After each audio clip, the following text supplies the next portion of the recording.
Everyone, I'd like to officially call this special city council meeting to order for the city of Manvel. At 5 p.m., we have all 7 members present. We have our workshop session, and on the agenda, we have discussion on proposed animal ordinance and animal control. So I'll go ahead and kick things off here. I just want to say thank you to everyone for being here for the special meeting, council, staff, the public. We had this originally scheduled for the week that the hurricane hit.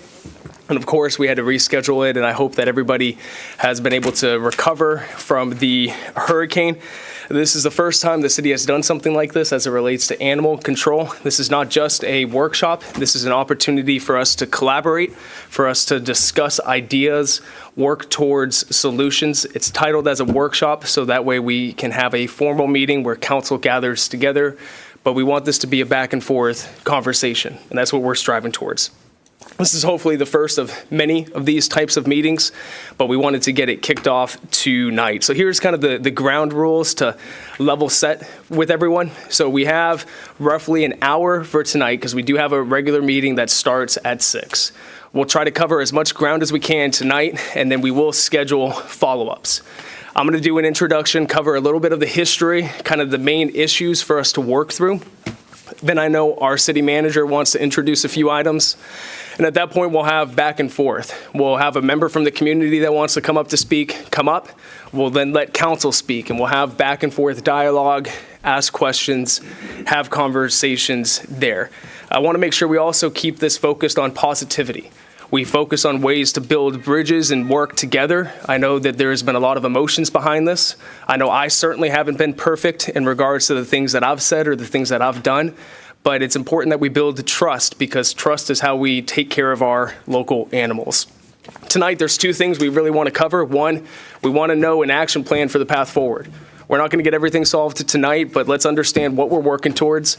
We do also have the ordinance that's going to be in front of us at our next city council meeting, and we want to have some back and forth about that and what needs to be done there. So here's the history for the city of Manvel regarding animal control. The first ever ordinance was established in 1997. So when you go online and you look at the ordinance, pretty much everything you see there is from 1997. For example, the definition of a nuisance animal is from 1997. That's over 27 years old. Back in 2021, the ordinance was updated, but just in some small areas regarding tethering laws, regarding and if an animal relieves itself on somebody else's property, you have to pick it up.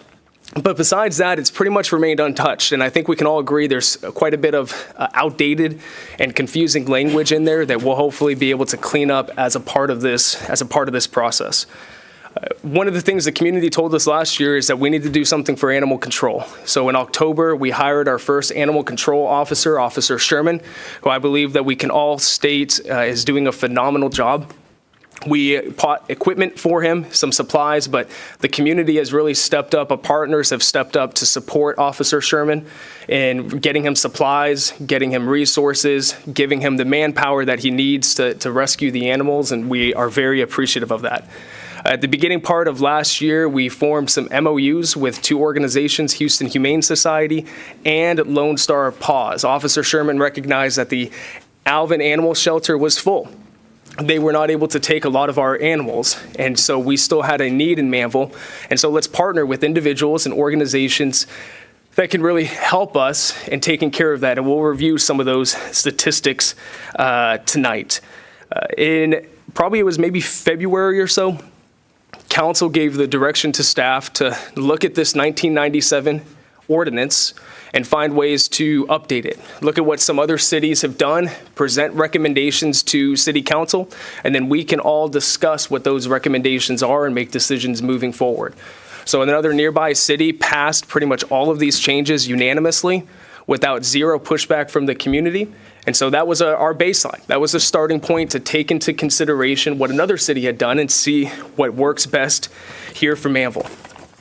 Just to let everybody know, we are building a new police station. If you haven't seen it, it does have enhanced animal facilities.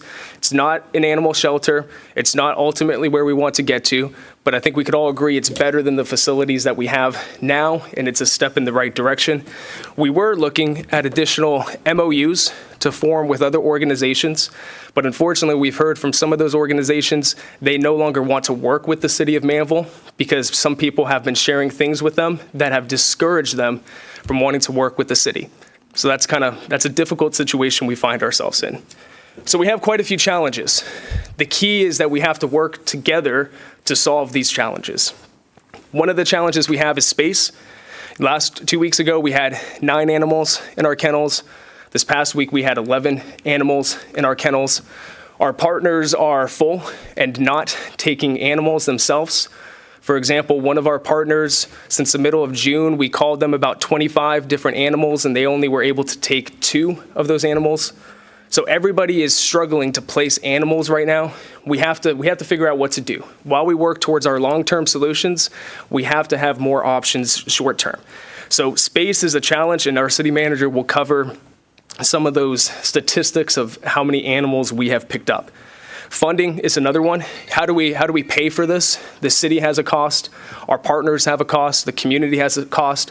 Our partners can charge adoption fees, which they do. The city collects taxes. What is the best way to fund what we want to do to make sure that our Manvel animals get the care that they need? Social media is another one. How do we present a unified message of what we're trying to do here in Manvel? Statements like the city is trying to bring in communism. Officer Sherman being texted about how he's failing our Manvel animals.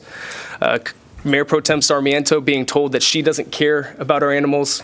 Statements being made that Mayor Dan Davis just wants all our animals to be euthanized at HHS. I've not been perfect in my social media comments. Fully admit to that. Those comments, that messaging turns people away from wanting to help. And when I see our partners who have said that they want to join arms with us, making these posts and sharing these posts, it's a big demotivator for me. You know what happens? Ultimately, our animals suffer and end up getting hit and laying on the side of the road for Public Works to pick up or Officer Sherman to pick up. We have to figure out a way. What is our message? And let's present that to the community. Let's show them that you can do something different in Manvel for animal control. We do have the ordinance. That's a challenge. We all openly admit that's a challenge. Last Thursday, it was sent to our 2 partners, and we look forward to receiving their responses back to some of those changes. It is not put in place yet. We need to continue to revise and work on some of this language. 8-3 is kind of contradicted by H-5. There's some things that definitely need to be cleaned up there. And then long-term, what does it look like? What does an animal shelter look like? What does spray and neuter events look like? Microchipping events? What does adoptions look like? How can the city of Manvel start to do adoptions ourselves? What opportunities are there? There's a famous quote that we all know, a house divided cannot stand. Right now, we are a house divided. We are a city that's divided. And this is not sustainable for the long term. And we are here together tonight. We've called this meeting because we want to partner. We want to collaborate. We're not trying to slip things by. We want to work together. So that's kind of where we're at. What I'll do is I'll turn it over to our city manager first. And then I know one member from the community that wants to speak is April Beeler, and we'll have April come up, and then we'll open it up and we'll work down the line of council, having back and forth with the community as well. So at any point as you move forward, if you'd like to say something, present something, ask questions, share an idea, the thing that I'll ask is you raise your hand, we'll call on you, have you come forward, and we'll have that discussion. So, Manager. Thank you, Mayor. And I was going to touch on a little bit of that history as well, but I think you did a great job, so there's really nothing to circle back around on the ordinances. But I did want to share, especially with council and our citizenry, is too, sort of before and after Officer Sherman, just is this helping, I guess, is the question mark. What were things like before Officer Sherman? And just a snapshot example of last year, we got over 685 complaints about animals, and ultimately only 37 animals were able to actually be impounded and ultimately placed. 11 of them were reclaimed. So that's for the entire year, 37 animals and 11 reclaimed back to their homes. This year, since we have hired Officer Sherman, just in the first 6 months of the year, we've already been able to place 84 animals compared to 37 from last year, and we've been able to return 26 of them back to their homeowners. That's in half a year. So I just thought it was important, and the mayor and I were talking earlier, to celebrate the win, because there are some good things that are happening right now. I wish we had about 3 or 4 John Shermans, but we don't, right? We've got one. So he's spread as thin can be. So without our partnerships, without these good, healthy partnerships, he can't do it on his own. So I do want to highlight as well, and it's in your packet, but of those 84 that we were able to place, our newest partner, Lone Star Paws, was able to take 61 of those. That's over half right there to one group. And they just started in February. HHS, they've taken 7. Alvin Adoption Center, when we still had that for a long time, all of last year, that was our only partner. So they were able to take 8, and then other groups have been able to take 8 as well. So, and then the more exciting one to me is those 26. In half a year, 26 animals have been returned back to their owners. That's almost 3 times all of last year. So that's really ultimately what we want, is to get these animals back to their rightful owners when we can. So anyway, Mayor, I appreciate the opportunity just to share some positives. Yeah, absolutely. Thank you, Manager Dan. Miss April, if you would like to come forward now. If you just want to state your name and address, and the floor is yours. And then next, what we'll tee up is we'll start kind of just working down the line of council as well, going back and forth. So we'll go Councilman Bonner next, and then we'll go back to the public to say something. April? My name is April Beeler San Miguel. My address is 5818 Masters. Yep. Oh. And my address is 5818 Masters Road here in Manvel. I work for the Manvel Police Department. I'm also a longtime resident of the city of Manvel. Today I wanted to address some concerns regarding Oreo and provide some clarity for him. Oreo spent over 40 days at the PD while other dogs were adopted and rescued. At the time, Oreo was about 6 months old, and after watching city council meeting, I decided to take Oreo home with me. Certain individuals on social media are asking where Oreo is, what he is doing, who he is taking care of him, who is financially responsible for him, asking me to step forward, sign intake form, stating rescues can donate to pay for Oreo's bills. There are social media posts insinuating that the PD is a kill shelter, and that's probably what happened to him. Rescuers did not take him because they needed to have heartworm testing done on him. Certain individuals are requesting Oreo's open records and threatening to post my personal information on social media. I wanted to come and give an update on him in the hopes that people will stop posting nonsense on social media, mind their business, and just leave us alone. Oreo went to the vet. He is doing good. She said he's 41 pounds. He doesn't have any fleas or any flea dust. He's very healthy, shiny coat. She stated that they usually do not give heartworm testing to puppies at 6 months old. They wait until he's 1 year old.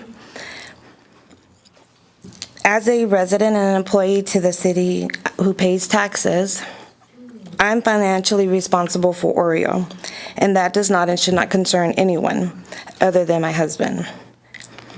I do not need to be registered foster for Lone Star Paws to take care and love Oreo. People should focus on Oreo's well-being after then his financial matters. He does not need rescue backing, fundraisers, nor to be a pawn in anybody's hate toward the mayor, nor to be used in anyone's political shenanigans. Requesting open records for a situation that does not concern anyone to gain access to my personal information and threatening to put it on social media is downright unacceptable. Oreo is very much alive. He's doing well. See, that's him. And he's living his best life, like my son Aiden says. He runs, he's free, he loves to play catch. He falls asleep to watching Bluey, the cartoon. His best friends are my 2 sons, and he's fine. People should be happy that he's loved and he's taken care of.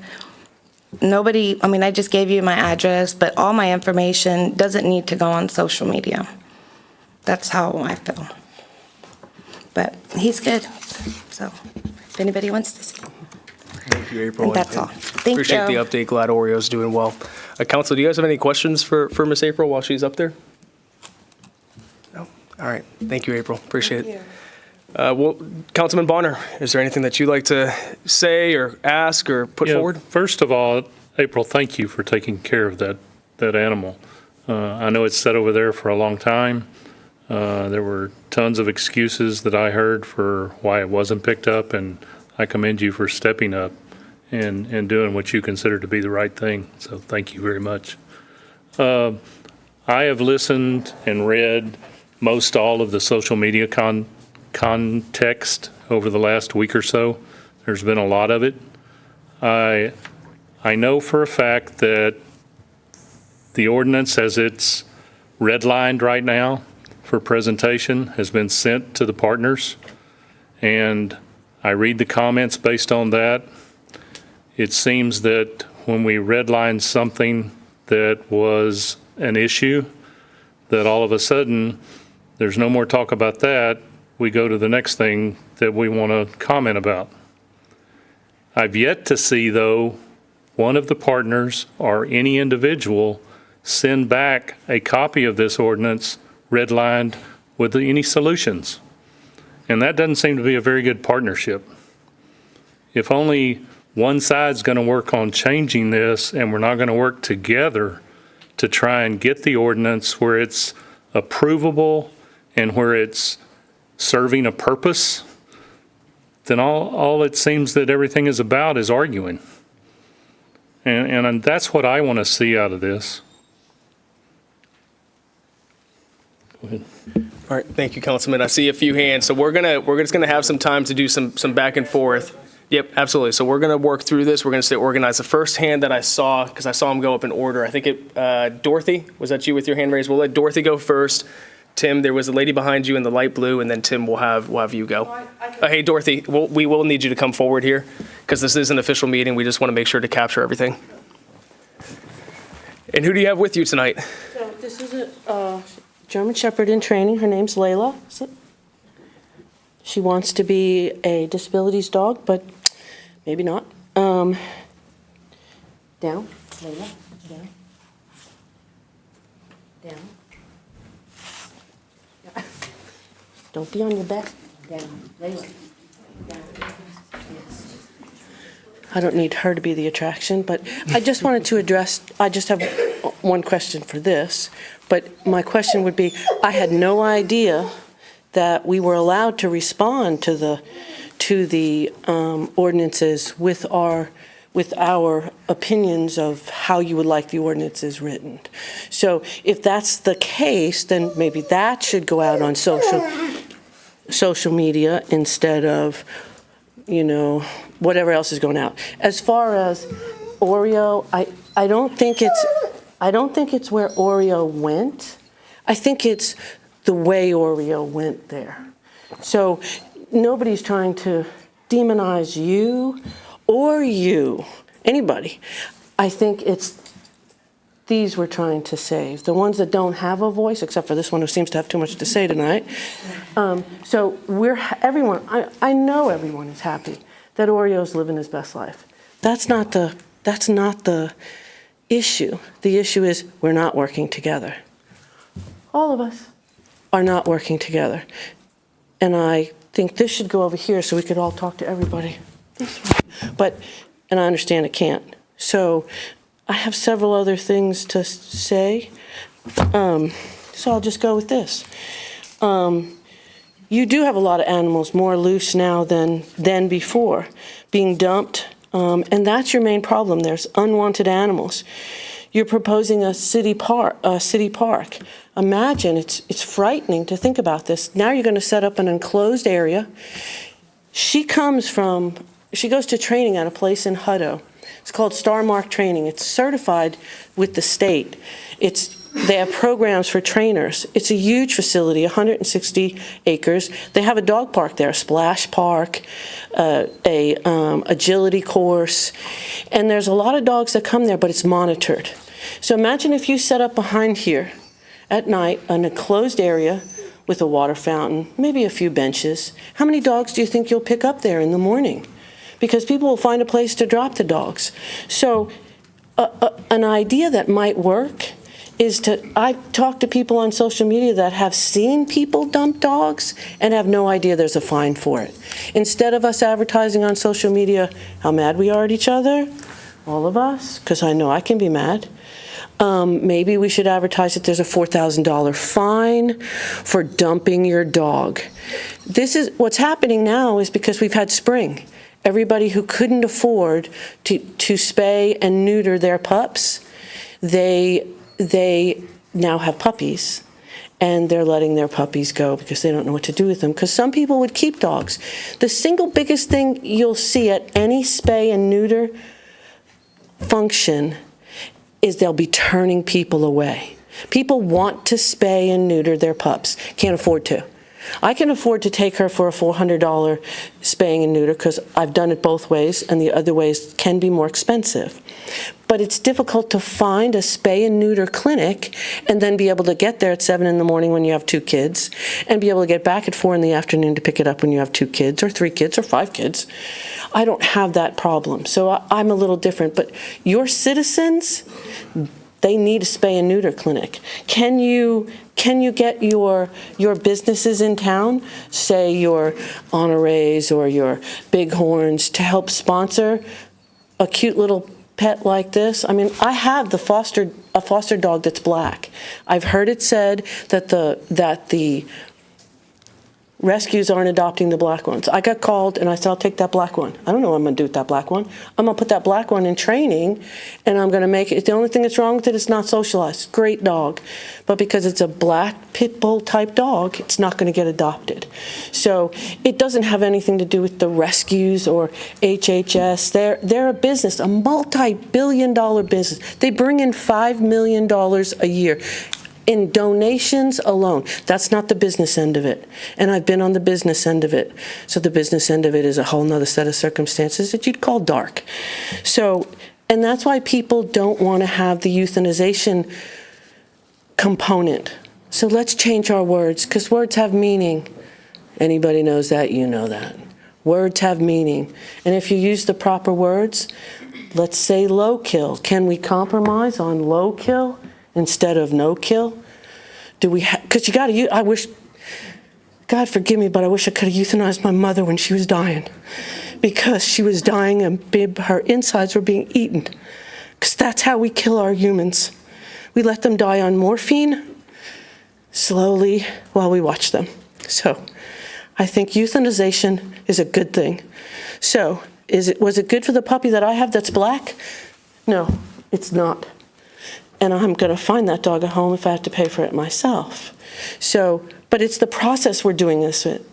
We're doing this. It's the way we're doing it. We have churches we could have a function at. We have businesses that would be more than happy to help with those things. But we need the IT departments to help everybody, because you had a national news story pop in a cup. Do you know how much money you could have raised for a spay and neuter clinic if anybody had said, let's get social media out there talking about the pup in the cup? We could have made all kinds of money for whichever kind of rescue you want to set up. And this man, I hate to jump around, but that's how I am. This gentleman right here started back when he was a baby, because he's not a baby anymore, sorry, not sorry. As a baby doing animal control. He is the smartest man in the room for this. And we're giving him no help.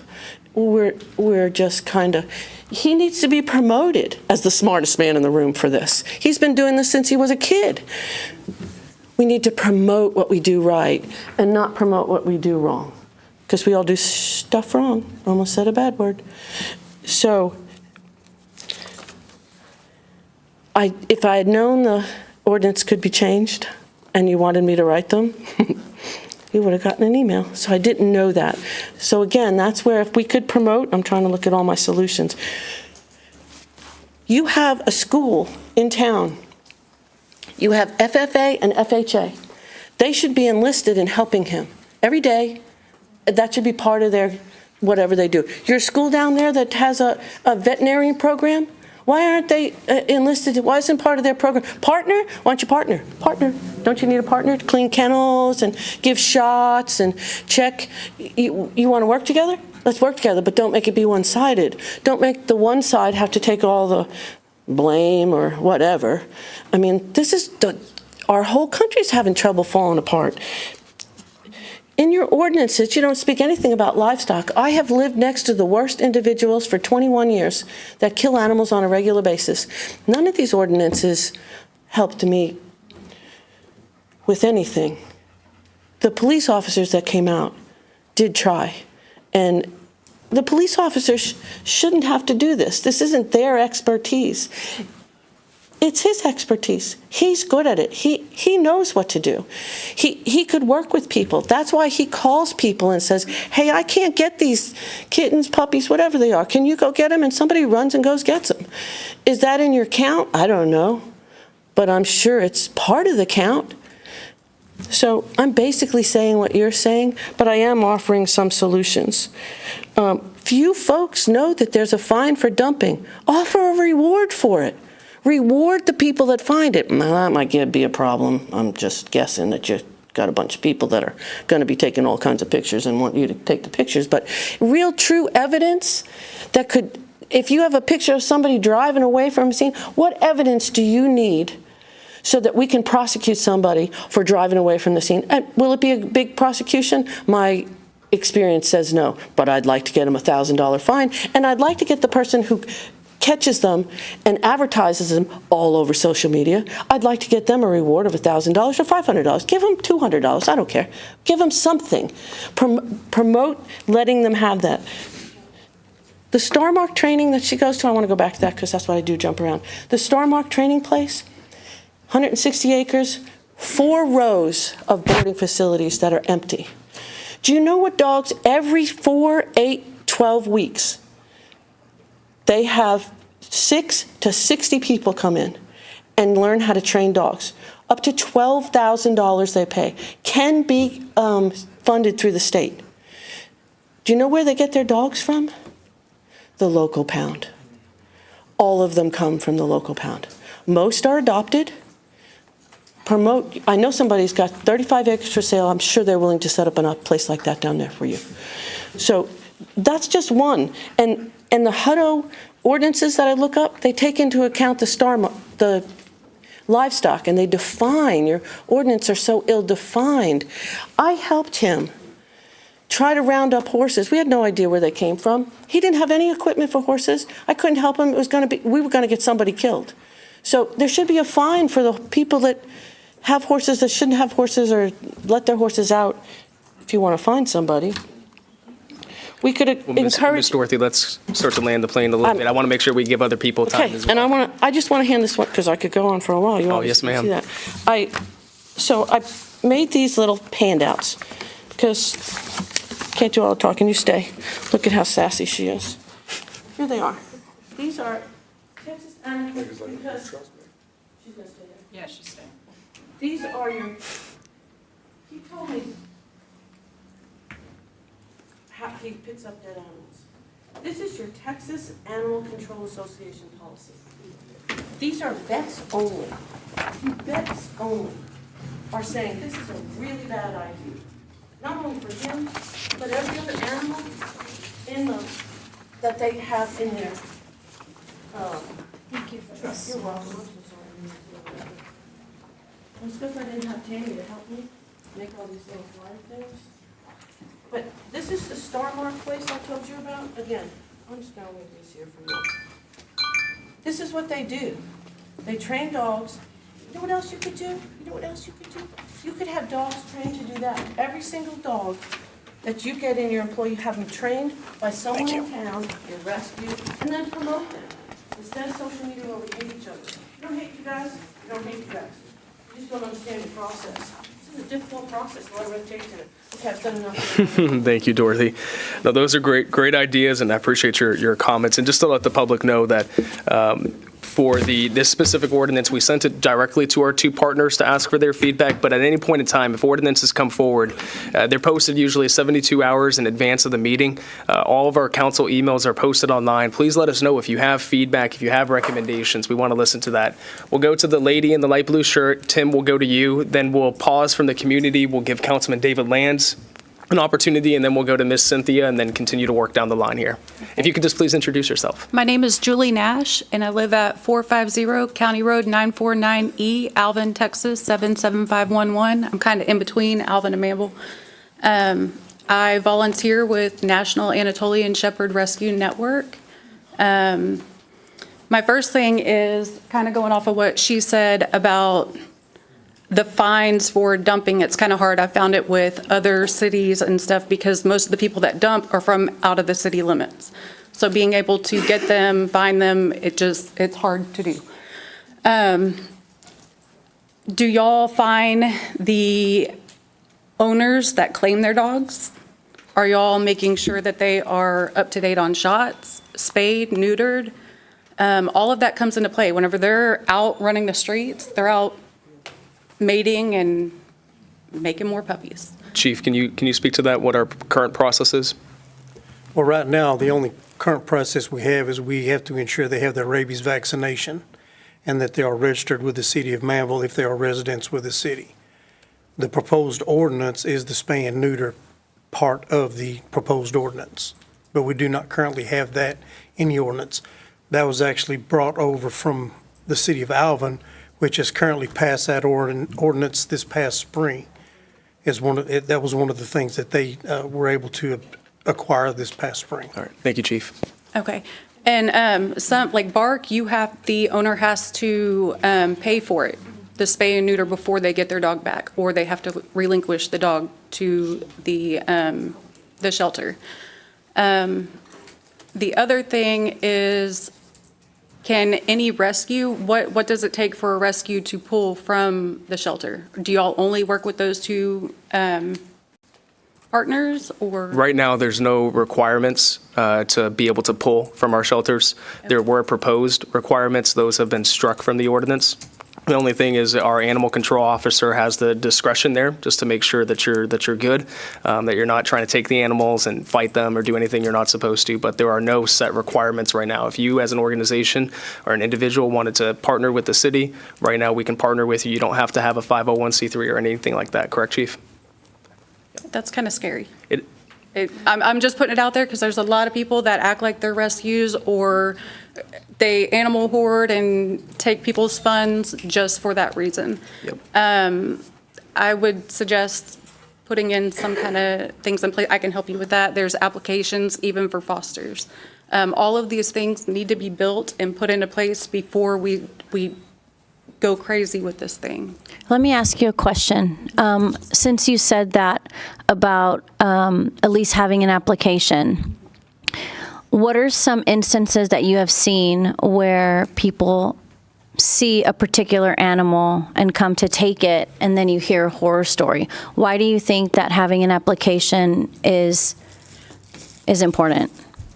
Well, I mean, for like rescues. Yeah, to rescue an animal. Like I said, like people with facilities, I'm actually building a shelter on my property that has 4 suites. I've known of people that do this, and then they end up with 60, 70, 80 animals. They're painting these big, pretty pictures for social media and gathering funds and not putting it where it should go, nor are they networking the dogs or getting them where they should go. Would you say it could be dangerous to some dogs if certain rescues take them and they're not capable of providing veterinarian assistance to it and or food and or adequate shelter, like you said? 100%. We will not take a dog unless we close intake all the time. Okay. Can we save them all? No. Do we want to? Yes. But without proper backing, funding, vet care, all the dogs that are in our care are vetted. They are spayed and neutered before they get adopted out. And do you take an application on the people who adopt Absolutely. the animals? We turn them away left and right. We have fencing. People get mad all the time because they don't have proper fencing. They live in apartments. I'm sorry, Anatolian Shepherd doesn't belong in that situation. We also do not adopt out to working homes because most of the homes that failed the dogs are working homes without properly training them. We make sure they are a good handler. They've had them before, and we go through. We want pictures of the fence. We want video of the fence. We go through a big process. It is a national rescue. But we do our best, and we rarely get returned. Okay, thank you for sharing that. Julie Nash. I'm a volunteer with National Anatolian Shepherd Rescue Network, and I'm also the director of Big Paws Canine Foster House. Yep. Thank you for being here, Julie. And I do know that our one of our partner organizations, Lone Star Paws, they do have an intake form and somewhat of a registration process. It has in their disclaimer that you do subject yourself to even at-home visits. So it's great to see that they have standards there as well. And that's something to take a look at. So thank you, Mr. Tim. While you come forward, I do want to give it up to the chief. He has one thing that he wants to add here. So you can come forward, Tim. Yeah, one thing that Julie just said that I just want to make sure we clarify is we partner with shelters who have the 501(c)(3)s, and then they reach out to their network of fosters. So as far as us just reaching out and turning a dog over to a foster, it goes through the rescue group like Lone Star Paws or HHS or the SPCA. That's how we do that. The only 2 animals we've done that with was the black dog Oreo that was in our kennels for 45 days. We know who it went to. And the other dog we released, we know who it went to. They had to have medical care that we've already spent about $2,000 taking care of that animal. Those are the only 2 animals that we have released to individuals, but we know them and we know where they went. But as far as us just releasing an animal to an individual, we don't do that. We go through the partner groups before we do that. And we let them reach out. There's a way to do that. We could put in our information to y'all that way knows or anybody knows, okay, this is somebody that we can release the dog to, and we know that they're gonna. And we can reach out to you and work with you at that. We are trying to expand our rescue groups. So we have these other opportunities because every rescue group is facing the same difficulties as every shelter. Everybody's full. And if we have just one person out there or one group out there, they're full, then we end up with a situation we had over the past 2 weeks with a kennel full of animals. But if we can reach out to other partners and we can partner with other groups, then we know who we're releasing the animal to, and then the animals can go to the proper place. And we are trying to find those opportunities. All right. Educating our community too, and growing our community of fosters, and we need to educate people. A lot of people are very uneducated about animals, animal care, all of it.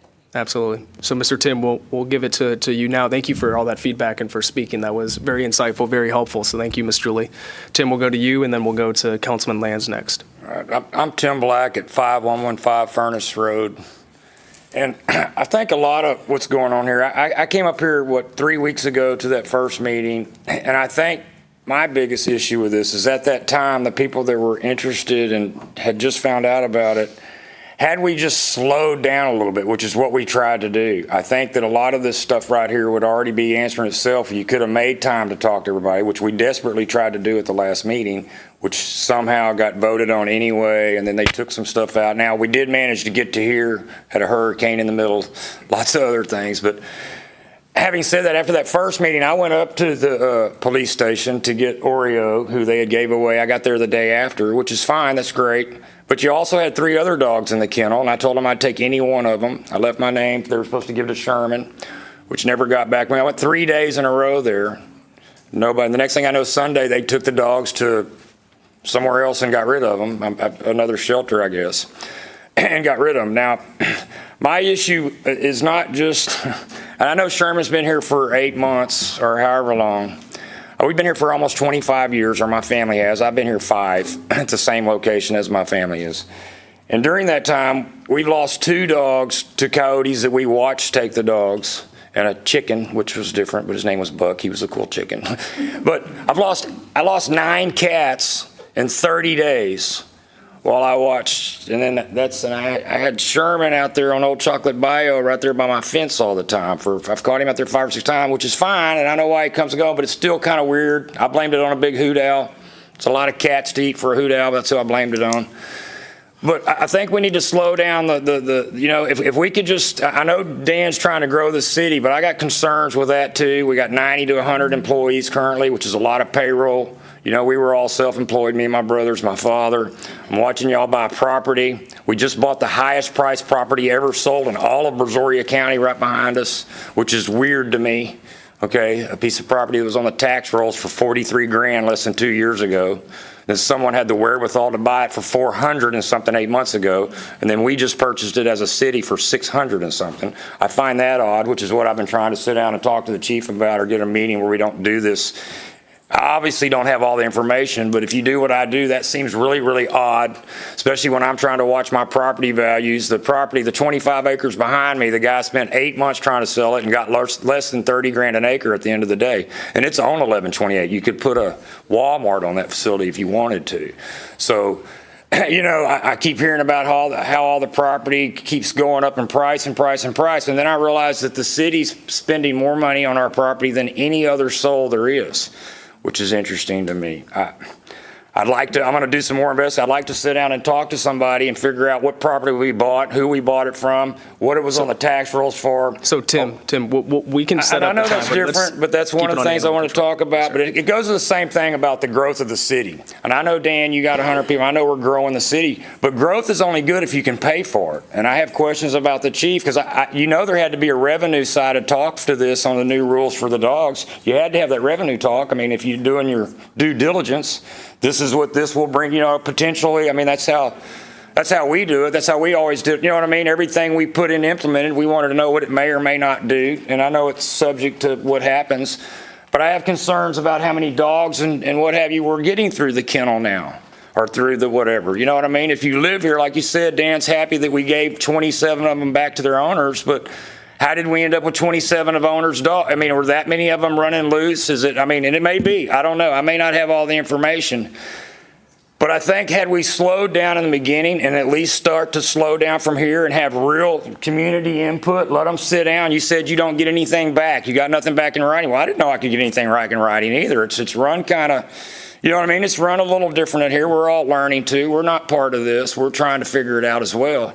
But I think the simple fact, when you have people that are concerned with stuff, like, for example, the pause people, all the people trying to help, if they want to slow down, I think that I don't understand what the emergency is for something we've never had.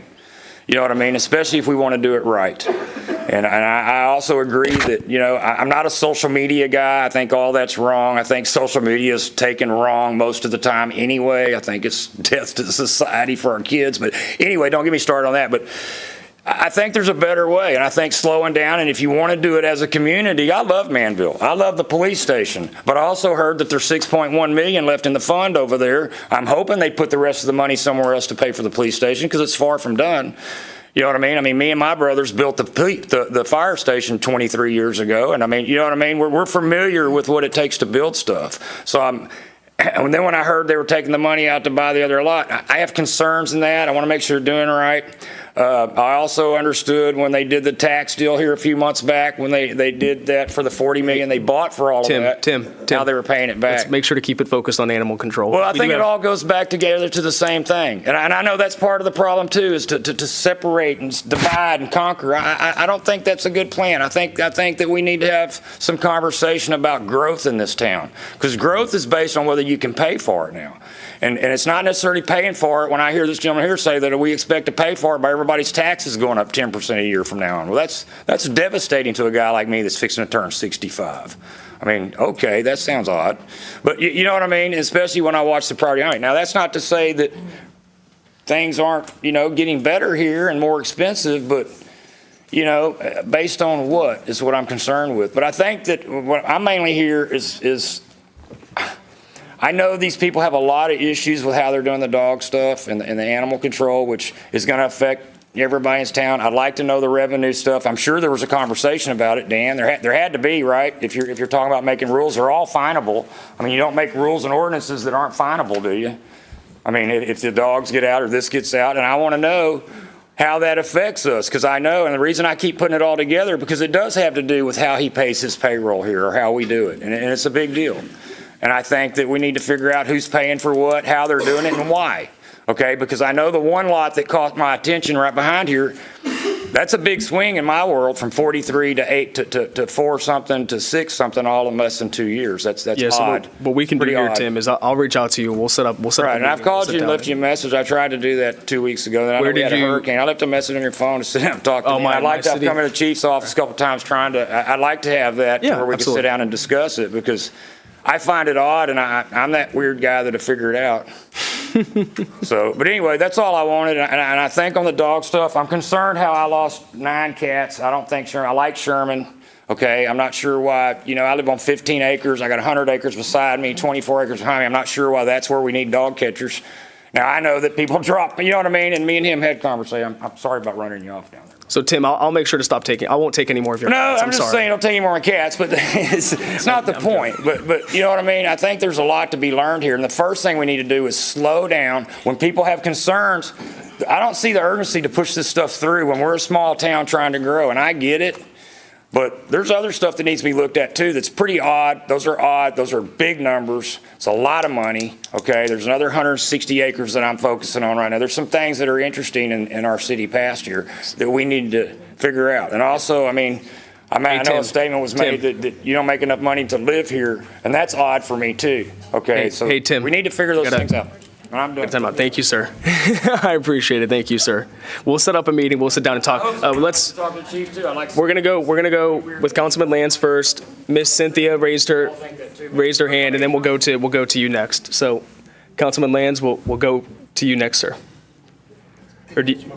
Okay, we'll let you catch your breath. So, Miss Cynthia, do you want to go, or do you want to let this lady right here go? Because I saw you raise her. I'd like to let Julie go. Okay, so we'll let Julie go. Then we'll see if Councilman Lance has caught his breath, and then we'll go back to Councilman Lance. Thank you. I guess it's my turn. All right, Julie Bradley, 8102 Scott Avenue, Manvel, Texas.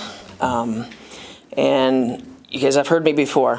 I understand there's tension right now, and I understand the defense of no one's doing anything. You know what this is? Your ordinance with notes all over it. These are notes. And all these people behind me, they have them too, because we care. Well, and if you don't, you should. And you're right. I found out about this meeting like 2 days ago. The only reason I do is because I'm attached to people that are in the loop. And this is terrible, guys. I got news for you. I mean, there's a lot of things in here that don't actually make sense, okay? I mean, you read through here simple things of a nuisance animal, and you have in here that if you're keeping, harboring, possession of any of the following animals hereby found declared as a nuisance. And you have in here abandoned animals, stray animals, and even neglected animals. That's not a nuisance. That's an animal that needs help. And we're not talking just rescuers. Yeah, a lot of us in here are rescue people, but also as an individual, you telling me that now that's a nuisance animal, and so you're gonna get fined. The verbiage in here has got so many loopholes. There are notes all throughout here that we would love to help with. And if that's y'all's legislative job, that's your job, right? Is you guys help write the rules and regulations and keep Manvel on the rise and do things. Well, you know what? The community wants to help you. And there's a lot of experience out here. All you gotta do is ask for help. But right now, see, reason why you get all these nasty comments on Facebook and all this crud, it's a shock value. But the fact of it is people are ticked. I mean, we got this thrown at us. Just literally thrown at us. Because we saw in there, before you took some of it out, that you're gonna limit animals to our house. Does it mean you're gonna be at our house? We own our property, why are you gonna be on our own property? That's a problem. Obviously, I mean, even with Oreo here, she doesn't want you in her property. She doesn't want us on her property. You've got people, partners out here that have done an amazing job trying to help you guys. And matter of fact, they've done most of the work. I'm just going to say it. I don't know how anyone else has done the work, honestly. I do know Sherman, okay? Okay, he's one person that's out there. That's it. But all these other people have helped out all these animals, communicated to people to get them adopted. And you know what? We can solve these issues. You know what? It's also about marketing. It takes maybe 1% of the community to get involved, and then all these people would start knowing what's going on. You know what? And then we'll start finding homes. more people that have good rescues, that have been registered, that do great applications, that have references on them. That's one of the things you were asking about, the applications. How do you make sure you get a good applicant? Well, we do a lot of follow-up, whether it be a dog, cat, or a horse. I mean, even with the horse rescue, we do follow-ups to make sure that those animals are safe. But that's what we do. I mean, as a city, if you guys would just kind of slow your roll a little bit, let us help. Or maybe get advisors on your own if that's what you want. But there's a lot of notes in here to help. Maybe go after the people that we need to go after in the city that do the wrong thing. And maybe help develop some things that we think might help the community to stop all this. But you got a lot of advisors right out here. They came to this meeting because they gave a darn. And it's time, really, I mean, you guys need to listen to us, because you want nasty stuff on Facebook. It's going to happen because people get mad. And they're frustrated. And they live here. No one wants this in their home. I don't want this in my home. Okay? And I love animals. And sometimes they teach us more humanity than people themselves. Dogs, cats, animals, horses, pigs, cows can actually slow the roll down and help you. Now it's time for you to slow your roll down and help us make these things better. Don't pass this stuff right now. Work on it. Actually do it right. Because if you do it wrong, there's a bunch of more people behind me that are going to stand up and be upset, because it's our home, not just yours. All of us live here. So, and even if you don't, some of the people that are here might actually have fosters in this area, or they're involved in this area. And even if there's an ordinance that's passed from another city, doesn't mean it's a good one. I mean, so, but there is no emergency. Okay? The emergency is to get the word out to the people of the community. And so far, honestly, you can put it over social media all you want. It's not out there. I mean, because, yeah, there's a group of us, apparently there's a group that don't have the ordinance. And yeah, you posted it on the... I have a question. Sure. Do you think that causing a shock factor on social media brings unity so that we can collaborate as a community who we all love animals, and the notion that city council hates animals, wants to murder animals, and that we want to make it difficult for us to come together? Do you think that that's the way to bridge that? Yes or no? I'm going to answer it the way... I just want to know. I just want to know. I'm going to say almost yes. I just want to know yes or no. If I'm not on trial. No, you're not. But my question is a yes or no question. Here's the thing. Honestly, sometimes you got to speak loud to get people's attention. And what was said, would I have put it? No. But the fact of it is I understand. I didn't actually see the communism thing. What I hear you saying is that we need to come together. Yes. And that's what I think our council has tried to do. No. No. Where? That's you tell me where how. we have tried to come together. Where it causes division is where people go online with the purpose of creating a political agenda. And we love our animals, and we have all tried to move forward. And the key thing here that I remember, because I sit here, I have to make these decisions. Yes. I have rescues. I have had visitors come to my house, inspect my home, meet all 5 of my children. I know what the process is like. Okay. And I also know that there is no such thing as no-kill shelters. First, it was a shock factor of Manvel wants to partner with kill shelters. And exactly. I hear you. And we had Houston Humane Society here. Yeah. We spoke about it extensively here.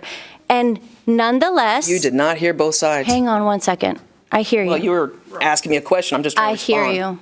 Okay. What I am saying is that I feel like I have sat here, we've all sat here, and we have heard you guys blast us on social media. Hang on. Share your stories, share your feelings. I just don't want the narrative to go out that we don't care. Because if we didn't care, we wouldn't have this workshop, number 1. Okay. Number 2, we wouldn't ask you guys to come here. We wouldn't. And the third thing is that just because it's not done in your time frame, We are tasked with having to make solutions for the time being. And the big thing that was said at the last meeting that Chief said that I asked him about specifically, this is a working document. And so this is a working document, is what he said. Yes or no, Chief? Yes, he did. I actually heard that too, yeah. Okay. But that's not what it is. You pass it. So with that being said, these ordinances can change and we can come together. And so my question is, what is the result that we want tonight? Do we want to stop the ordinance from going through and wait longer? Yes. And, okay, great. So I hear a resounding yes.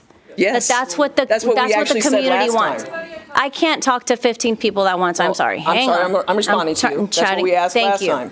And the fact is, we didn't have a chance to respond. We come up here for 3 minutes, tell you something, and then you guys say something else, and it's actually, we're back there. And I know you guys see us shaking our head, that's not true, but yet you guys continue on. The problem that I have is this. We're mature adults here, and I have a strong opinion with social media being, hang on. I understand. I understand. You didn't, but I see your head nodding, so I'm responding to you as well. Yeah. Social media is not a professional atmosphere to create change or unity unless the message is to bring unity. And we have all sat back and watched a community that cares create division. And you said it your best, shock factor. Yeah. And the only thing that I want to say tonight, the message that I'm trying to say is that I believe, and I believe you believe this, Julie, is that if we come together with the intention of partnering, not dividing, that we will come out of this stronger, a better community. We all love our animals. We don't want to see one animal dead. We don't want to see one animal hit. However, we have to be very careful with who we do partner with, because I said it multiple times and I'll say it again. We have seen people come to rescue animals and they fight them and they kill them. And so we have to be responsible when it comes to that as well. Yes, right? I agree. That's all I'm saying. Here's the thing. I 100% agree with you on that. We should come together and talk about things. But you got to understand, from our side, we get 3 minutes to say something, and then you guys went ahead and passed this thing. And there's a lot of loopholes in it. I'm not even sure if everybody's read the whole thing. And Ms. Julie, just to provide a clarification. So an ordinance requires 2 approvals at 2 separate meetings. Okay. And so I'll share with you what my thinking was. My thinking was, okay, this is our first time seeing it as council, public's first time seeing it. What I should have done is whenever I saw it on that Friday, I should have sent it out to you guys. And I'll admit that. I should have sent it out, said, hey, this is proposed to us. What is your feedback? I didn't do that. It came forward. You guys asked us to slow it down. My thinking was, let's pass it tonight because it's the first of 2 readings. Then we have time between this reading and our next meeting to work on it. The question that I would have for you there, Julie, because that's what a working document is. You can make changes between the 2 readings. That's great. The thing is, Let's do it. you and I talked about this meeting tonight. Not once did I hear from you that you had recommended changes. Not once did I hear from anybody in the public that, hey, guys, hey, Mayor, you know, I've offered to work with you guys. Hey, Mayor, we have recommended changes here. You know, here's my recommended changes. Actually, that's not true. Because one of the times I was up here, I actually said, let us help you with educating you on what's going on in the animal advocate world, in the world of taking care of your animals. I understand you've adopted some animals, but a lot of us know the loopholes of what's going on out there, whether it be a shelter or whether it be rescues or be individuals that go out and save animals. We actually know what's going on. So unless you've been there, done that, I mean, just like with anything, you need people to advise you on anything, whether it's a structure or a business or whatever. You've got a lot of advisors out here, and there's a ton more, and yet no one's reached out to them. None. And you say you guys are offended. Well, I get that. I get offended because some guy called us all Karens. I'm not offended. Okay, well, it sounded like you were. Let's steer this back. I'm not all for I'm not a social media person either, okay? But that's not the point. The point is, if you guys could please just table this and let us give you input. And it sounds like there's a ton of other people that could give you even more. So, hey, Tim. Yeah, no. How many of y'all had even read it? Hey, Tim. How many of y'all had even read it? Tim. I know for a fact, no. So, hey, Julie, so one of the things, and this is what my struggle is, focusing specifically on the ordinance from the last meeting to this meeting, I've not heard from a single person about recommended changes to the ordinance. And so that's where I struggle. You say that Well, you want to see changes to the ordinance. And, you know, whenever we had the HHS agreement and the Lone Star Pause agreement, and I've said this before, I reached out to 9 people about wanting to sit down and talk.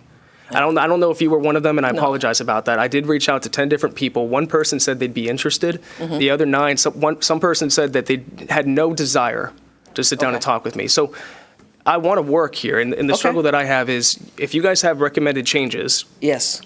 where was the email? Where was the phone call? Where was the text? This is a workshop. See, just like I asked you what kind of workshop this would be, it would be a discussion, which I very much appreciate this. I don't know your ways of writing these, because honestly, I mean, this was cut and paste, so I don't understand that. So you guys have to share that information with me. If you wanted feedback at the time we were texting, I very much could have given you some feedback on that. So that's why I was asking if we could have a discussion so we can work It these seems things like kind out. of like one of those chicken and the egg things. It's you were wanting to give feedback, I was wanting to get feedback, but neither initiated that. And so now there I needs didn't to think be, it was the time to do that, honestly. No, and I respect that. I appreciate that. Is there anything else, Julie, that you'd like to share? Well, I just hope that you have heard some of the things that I've said, because there's a ton of things I could sit on here. I could go through the thing with you, but it's not the time for that. Would you be able to send us an email with those? I would love to see it, or maybe set a meeting Honestly- together. We can go through that. Honestly, I'd rather sit down with you guys, because these are discussion things. They are not one-liners. That you sit here and So you if talk I were about, to ask you, what is the one to two things that shock you from that you want changed? What would that be? You Well, probably would know that right off the yeah, top the of your one thing head. I already mentioned to you about Which is? the fact of that we The can't nuisance harbor animals. neglected animals. Neglected animals. So you want some clarity. Hang on, guys. Tim, I'm sorry. We can't hear her.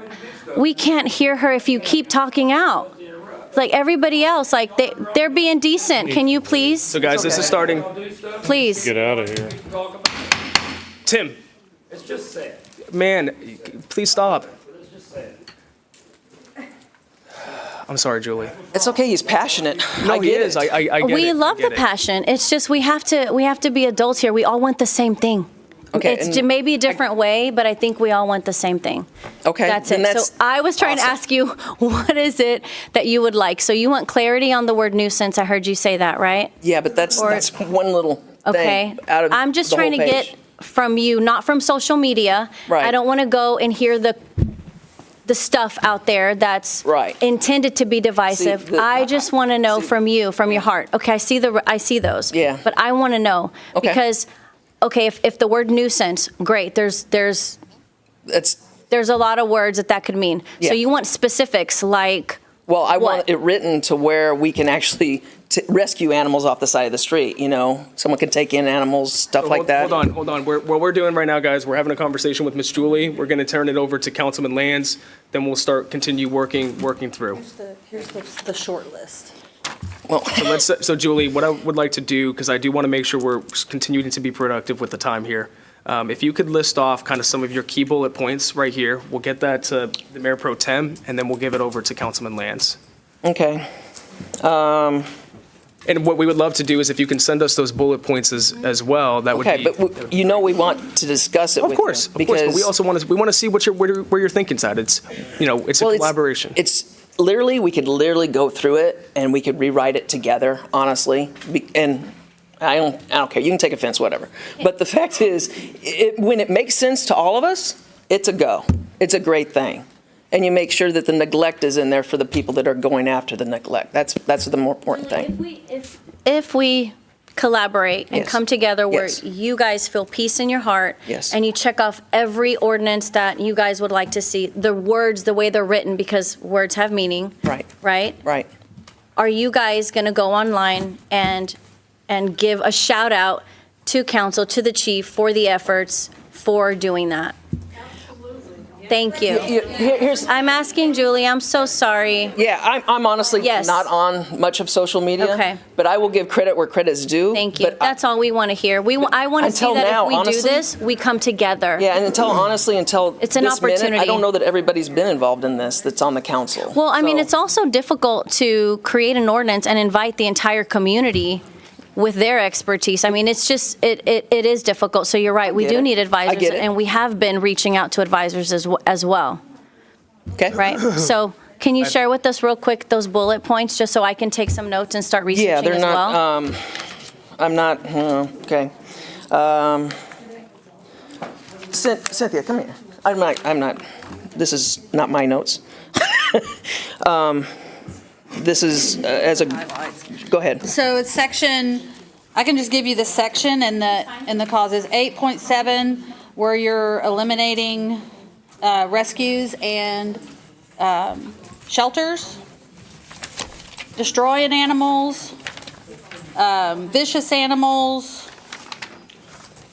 the definitions, cattery's still in the definition, nuisance animals, microchipping, and like Julie said, prohibiting citizens from helping abandoned, stray, and neglected or abused animals. I have one at my house right now. Her name's Jenny. She is a German Shepherd that was dumped on Belcher, and she was pregnant, very sick. Her name, I named her. Well, she was chipped. She was microchipped, and it's currently under investigation. Sherman's investigating it. But she was microchipped. Her name was Lucy, but I named her to Jenny because I wanted to give her a fresh start. And she is now fixed, vaccinated. She's getting healthy. She's still not real healthy, but she's getting there. And so this part here, abandoned, stray, neglected, or abused animal, she was very fearful. She would run from my husband in the house and try to get under something to get away from him. Right. You know, so I'm just saying those particular things, and then the nuisance, you know, that we just have a lot of issues with those areas. And I would just hope that we could table this and all come together and let's talk about these areas and see if we can't compromise on some and, you know, get some others removed or fixed. You know, we just want what's best for the animals and for the people who save them. That's the main thing, is don't cut your arm off to get rid of the people who have been helping. Well, and the same thing goes on social media blast too, when I people understand. blast, so specifically myself, which I heard through other people, because I don't have time for social media nonsense. I understand that everybody's passionate. We're as passionate as well, but that is not how we bridge gaps. Right. That's just not how we do it. Dorothy commented on something. Here's my cell number. Call me. I love to talk and find solutions by communicating. When we blast people, Right. it really makes it difficult to want to work together. And I'm not saying I'm not. I'm just saying Right. it's difficult. It's not the right way to do things. And I had asked Mayor It's just Davis not. to meet with myself and with Donna before this last meeting, and he declined. Well, maybe He goes, because "No, let's he's get busy this and he in has there a and let's full-time do job this." and he's mayor and he has a million But things on his Everybody plate. does. Everybody We all does. do. Yeah. Right. I coach my first why we client say at 6 a.m. slow. in the morning, and I don't stop till 11 p.m. That's But why I we're still just saying. find a All night, time. all day, all night. I run We my all own do. business, so I get it. Exactly. So, That's why we want to just slow the roll here and do it right. Yes. And yes, it's a work in progress, great, wonderful, but why put something out there if it's going to be changed? Seriously. Right. What's the rush? Let's do it right. if we can just table it, And- and that gives us 90 days before it comes back, that gives us that much time to work, right? Tabling, just a clarification, tabling wouldn't give it 90 days. That would be if you voted it down. It has to wait 90 days. Tabling would be basically indefinite until somebody brought it back forward at that point. So kind of the same thing, just an However education it thing has there. to happen, Mayor, I just want to work together and let's do this right now, you know, and let's bridge this issue and put it to bed and let's get this right. And will you go on social media then Yes. and recant I will. all the stuff that's been said about No, our council? don't ask them to do that. Well, Come on. you So know, hey, and yeah, that's- let's just pivot away for a second That's the from way they social felt. media. They got to let that be. That's freedom of speech. Right. They can't do that. Well, it's Don't ask also, them to well, do it. Julie, the tough It's thing, also the tough thing is, and here's Not really. Well, Yeah, Julie, it is. I don't know which details you're talking about. well, and That's- Julie and Crystal, here's the biggest challenge, and I think this is an opportunity for us to turn the page. Yes. We're here preaching unity and partnership, but yet That's what we want. it seems like that's what we want here, and that's what everybody's saying that we want. I think the key is actions. Great. Are going to have to follow the words that we say, because That's what we wanted. if they don't, what happens is it's the seed that falls upon the rocks, and the crows are going to come and take it. You're not going to produce a harvest. Okay. I'd like to turn it over to Councilman Lands now. Let you say a few words, guys. We are over our time, but I want to give us until 6:30 here. We have 22 minutes, and then we have to wrap this up. So, Councilman Lands. Thank you. as I suppose y'all have seen that with the red line copy, we've stricken Articles 2 and 3, the whole thing's gone that we put in there. Correct, sir. It's but- gone. I'm not done. Yes, sir. So those are gone. However, we're still getting this crap online about, what we're trying to push down everybody's throat, and that's not the case. One thing we do need going forward that I want to make sure that we do, and it's one of the issues y'all seem to have, is with registration. Y'all don't want registration of fosters or whatever. Well, there's going to be registration of fosters or adoption groups. That's how we're going to maintain who gets what animal. And I think those groups need to have records of the animals in and out that they have with photos. And then that information needs to be forwarded to our animal control person. Yes, sir. And I think those records need to be kept for 3 years. That way we can maintain that whoever is getting these animals is not going to send them to someone to be a killed animal or whatever else, for fighting or whatever else. You have to have records. I see your hand up there. I'm talking right now. And I've checked online too, with a lot of groups about the issue with registration. Richardson, Texas, League City, Burleson, San Marcos, Dallas, Irving, Galveston County, Three Little Piggies Rescue, Gulf Coast Tiny Paws, the City of Pearland, Bow City.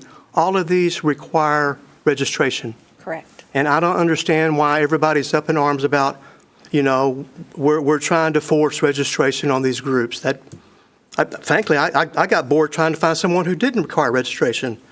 So that doesn't work with me. There will be registration. So Councilman Lands, Cynthia, can you speak to why you guys are so opposed to the city having some sort of registration sign-up process?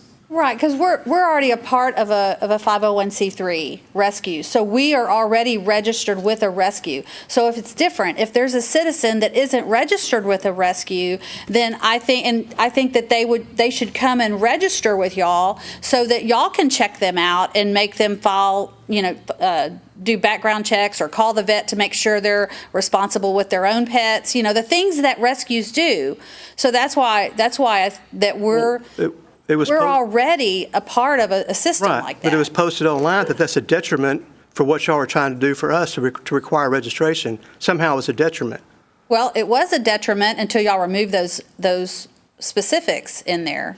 The registration itself should not be a detriment. The permitting and the registration. Yeah, the permitting, So- the permitting that Right. there was an issue. So It's a Cynthia, free permit, Yes, sir. Sir? free permit.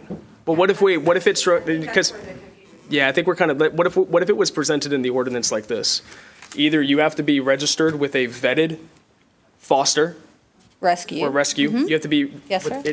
Will have strict requirements for that rescue. Correct. And if you're not through our partner rescues, then here is this set of requirements, and you would have a registration process then. I think that's probably okay. What about If you're for you not guys with back- Would you guys be okay with that back there? Because I know you guys have kind of. This is good. I think talking to them Yes. is good and asking Near- is very good. I mean, I think that is a, To start with, is have some input. That's all Okay, we because I think, okay, so Councilman Lance, is that kind of, it seems like there's openness to a registration process if it's, I hope so, because they need to be right. registered. okay.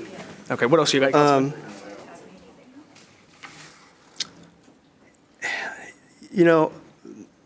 I could go on, but we're limited on time and we're limited on patience. But I will say, I cannot let this go without mentioning, bringing in the word of communism into your social media post. That was not my page and not I don't my care. post. I don't care who put it up there. It was put up there by Manvel Pauls. Yeah, it's not my and- page. You shared it, Cynthia. And you shared it, and that's wrong. That is absolutely, What I there is shared- no place in this conversation, in this city, in this council for communism to be thrown on to this subject. And I am pissed off that they did that. Yeah. You have lost credibility with me doing that. And you need to change that guideline.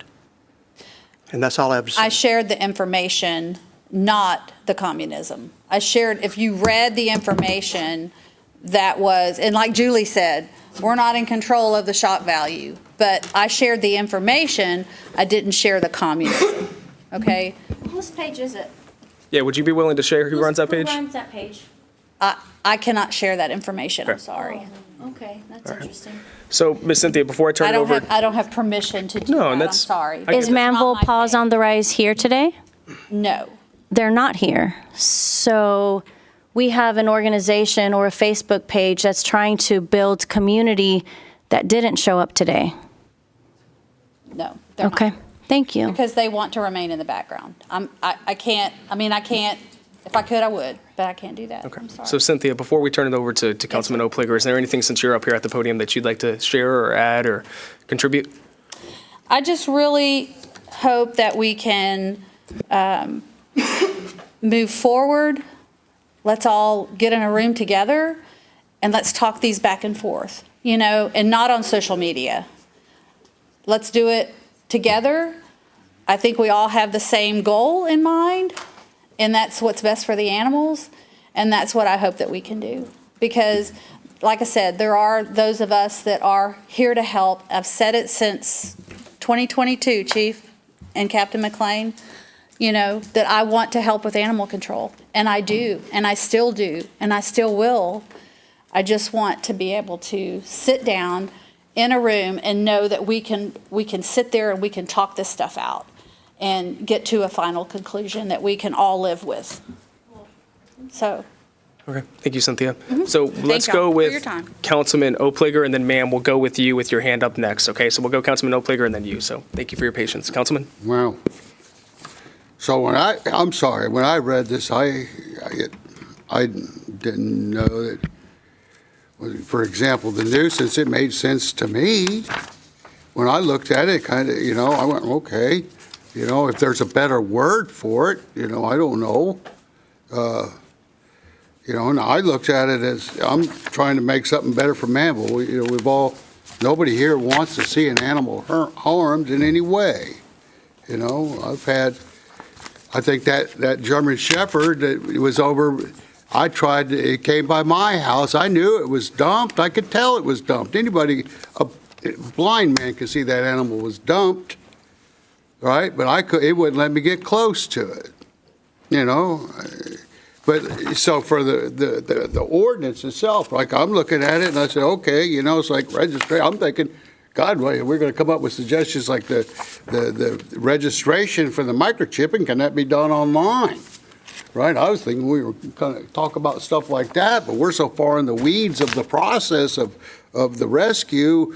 I don't know if we're going to get to win that part of coming up with different ideas of the ordinance itself. Right? I kind of thought that's what we were going to talk about, but we got way down in the weeds in my mind of the adoption and all that, right? Everywhere in Houston, everywhere everywhere, animals. Bob Barker, now Drew Carey tells you to spade and neuter your pets, but it's a problem. People don't do that, right? But I don't know. I got lots of suggestions and thoughts on the ordinance, but we're nowhere near that discussion in my mind. So I'll yield the floor to that. Mayor, we're too far in the weeds in my mind. So before we turn it, ma'am, if you want to come forward right now, Dan and Chief, to speak to Councilman Opliger's point, and Manager Dan, what do you think regarding the ordinance specifically might be a path forward as it relates to that conversation? It's not on the agenda tonight. It would have to come back at our next meeting because we did pass it once. It has to come back on the agenda at some point. What do you suggest is kind of the best way to facilitate a conversation as it relates specifically to the ordinance? Yeah, so conversations are good, of course. It's just conceptual things. I don't know how to put a concept in front of you, right? So we want, if there are words that need to change, then let's change the words, right? So, I mean, nobody is so proud of the ordinance that this is, we figured it out by any stretch of the imagination. It was trying to make it better, I guess, to Harry's point. If it can be better still, then just mark it up. And if y'all can put your comments together and give it to one repository if you want to. If Cynthia's your mouthpiece, then great, then just send it to us. I mean, we're happy to include those, or at least show you, just like we did with these red line changes. If we need to do it as a meeting, okay, but I don't want to candidly, spend 3 or 4 hours talking about concepts. Let's get to what the ordinance needs to say and get that in front of y'all, because the longer that we wait, if there's nobody's on fire, but the longer that we wait, then, the fewer or the more animals are still not getting spayed and neutered, right? So that was one of the things that kind of started this, to force that issue. I guess probably John and Chief and I talk about the best way to sit down with who would those folks be. Okay. And then have it come back forward for maybe a workshop item where we can collaborate and discuss it and kind of see what has been worked on between what you guys come up with and what the community can provide. You guys putting all the heads together, figuring something out, and then bringing it back forward. Okay. So, ma'am, we'll go with you next. If you could just tell us your name, and thank you for being here. Yes, thank you. My name is Shelley Everett. I'm at 4332 Turnbridge, and I am with Lucky Cow Ranch and Rescue. And I apologize that I missed the big, exciting meeting last month. I found out about it the day after, and I've been working with or speaking with some of your officers and people, and we're not involved in any of this, and it's kind of shocking to come here to hear you so upset about your image, I guess, on social media and whatever rescues have to say, and there's a lot of personal drama, it seems like, and I don't feel like we're getting anything accomplished that way. I thought I was coming today to something where we were going to sit down as a group to discuss these things, that we could come up with a plan and come forward. I didn't realize this was going to be an official meeting. When you say workshop, to me, I thought we were going to be sitting at a table with pen and paper. We never received the ordinance. I kind of read over it online the day after it went through. So that's kind of where I'm coming from. I feel like I would like to suggest that all of us in the group back here should probably get together and sit down and have that discussion and come up with these changes or whatever, and then bring them, with one person or whatever to whoever's involved in that on your side. Because arguing in 1 hour's time or 1.5, thank you for letting us extend that and get a chance to come up here. For new people, it just is like, we don't want to be involved if it's going to be this crazy drama. So with that note, we would I believe, and I hear some of what you're saying and some of what they're saying, and we're kind of in the agreement with both sides. So maybe we could come together and have something like that before you have this meeting. They're saying it's next Monday. Is that correct? Yeah, so thank you so much for being here. I'd love to have, if you could share your information with Officer Sherman and Chief, we can definitely get you involved. They have it. Okay, awesome, great. So because it was on our agenda, because we took action on it, according to our council rules and procedures, it has to come back forward before us. And when it comes back forward before us, from a procedural standpoint, what we could do is we could take an action just to either take no action on it or table it, whatever you want to mean. Basically, hey, let's not move forward with it. Let's pause it, essentially. Okay. And then gives time for additional collaboration. It does have to come back before us, so that way we can choose what to do next with it. So are you able to do that? Because I'm assuming that's what you did last time. Is that correct? What we did last time we approved the first of 2 approvals for it, with the hopes that we'd be able to work on it these past few weeks. But we had a before it came back hurricane. before us, but that never materialized like I think anybody wanted. So now there's a renewed commitment to have that conversation and to have that collaboration before we formally pass something. So before next Monday, or until I'm kind of looking. I'd like to know. What I would love to see happen is at our next council meeting, we would ultimately take no action on the Okay. ordinance. So that way it gives time for us to meet, discuss, and then it would come back before us at a future date whenever we all feel that it's ready to come back before us. Wonderful. That's what I would like to see based off of where we're at, to like not cause that. any unnecessary drama or accusations or anything. I think that's the cleanest way to do it. So how do we because you said you sent it out to people, but it seems like it's 2 people. Yeah, well, we sent it, so So- we post all of our agendas with supporting documents are posted 72 hours in advance on our city's website, according with the Texas Open Meetings Act. Because we have 2 MOUs right now. We have one with Lone Star Paws and HHS. It was sent to both of those main contacts, Lone Star Paws on Thursday, HHS on Friday. And so if we have additional partnerships or people that work with us, or we have no registration process now, but if they get registered with us, we would love to be able to collaborate with you there. And what I think the path forward is Dan, Chief, and Officer Sherman will figure out the best way to facilitate a meeting. We're asking you guys to put your heads together, send us maybe some specific recommendations. We can then talk about those, and then we can have it come back before council at that time. So then can we all share our information so that we can maybe collaborate before? I mean, is there a time, like, is there a sign-in sheet? Did anybody sign anything? I mean, I didn't when I came in. So I don't know who's present, who's not present, what their contact information is. I mean, we probably need to have something like that because everybody here is interested. I mean, it seems. Yeah, Manager Dan, what do you think would be the best way to maybe facilitate something like that? John, do you have everybody's information? I can, if anyone wants to be a part of that, they could just come to me and then I can get everybody's information and we can do How about- an email thread. How about Perfect. I get everybody's information? Or Even that is- better. Okay, perfect, and then yes, we'll ma'am. go from there. Okay, well, I appreciate the information and how that's going to work and what forth, so. Yeah, absolutely. Thank you. No, we can do that. Tim, if we can get to you at the end, I want to make sure we get through a few other people just to make use of the time. Councilman Perry, is there anything that you'd like to add to this? Good evening, everyone. Obviously, this is something that everyone's passionate about, especially the rescue groups and the community partners. I've always taken myself as being an analytical person with a good deal of understanding, but quite obviously, this exceeds any skill set or level of knowledge that I have.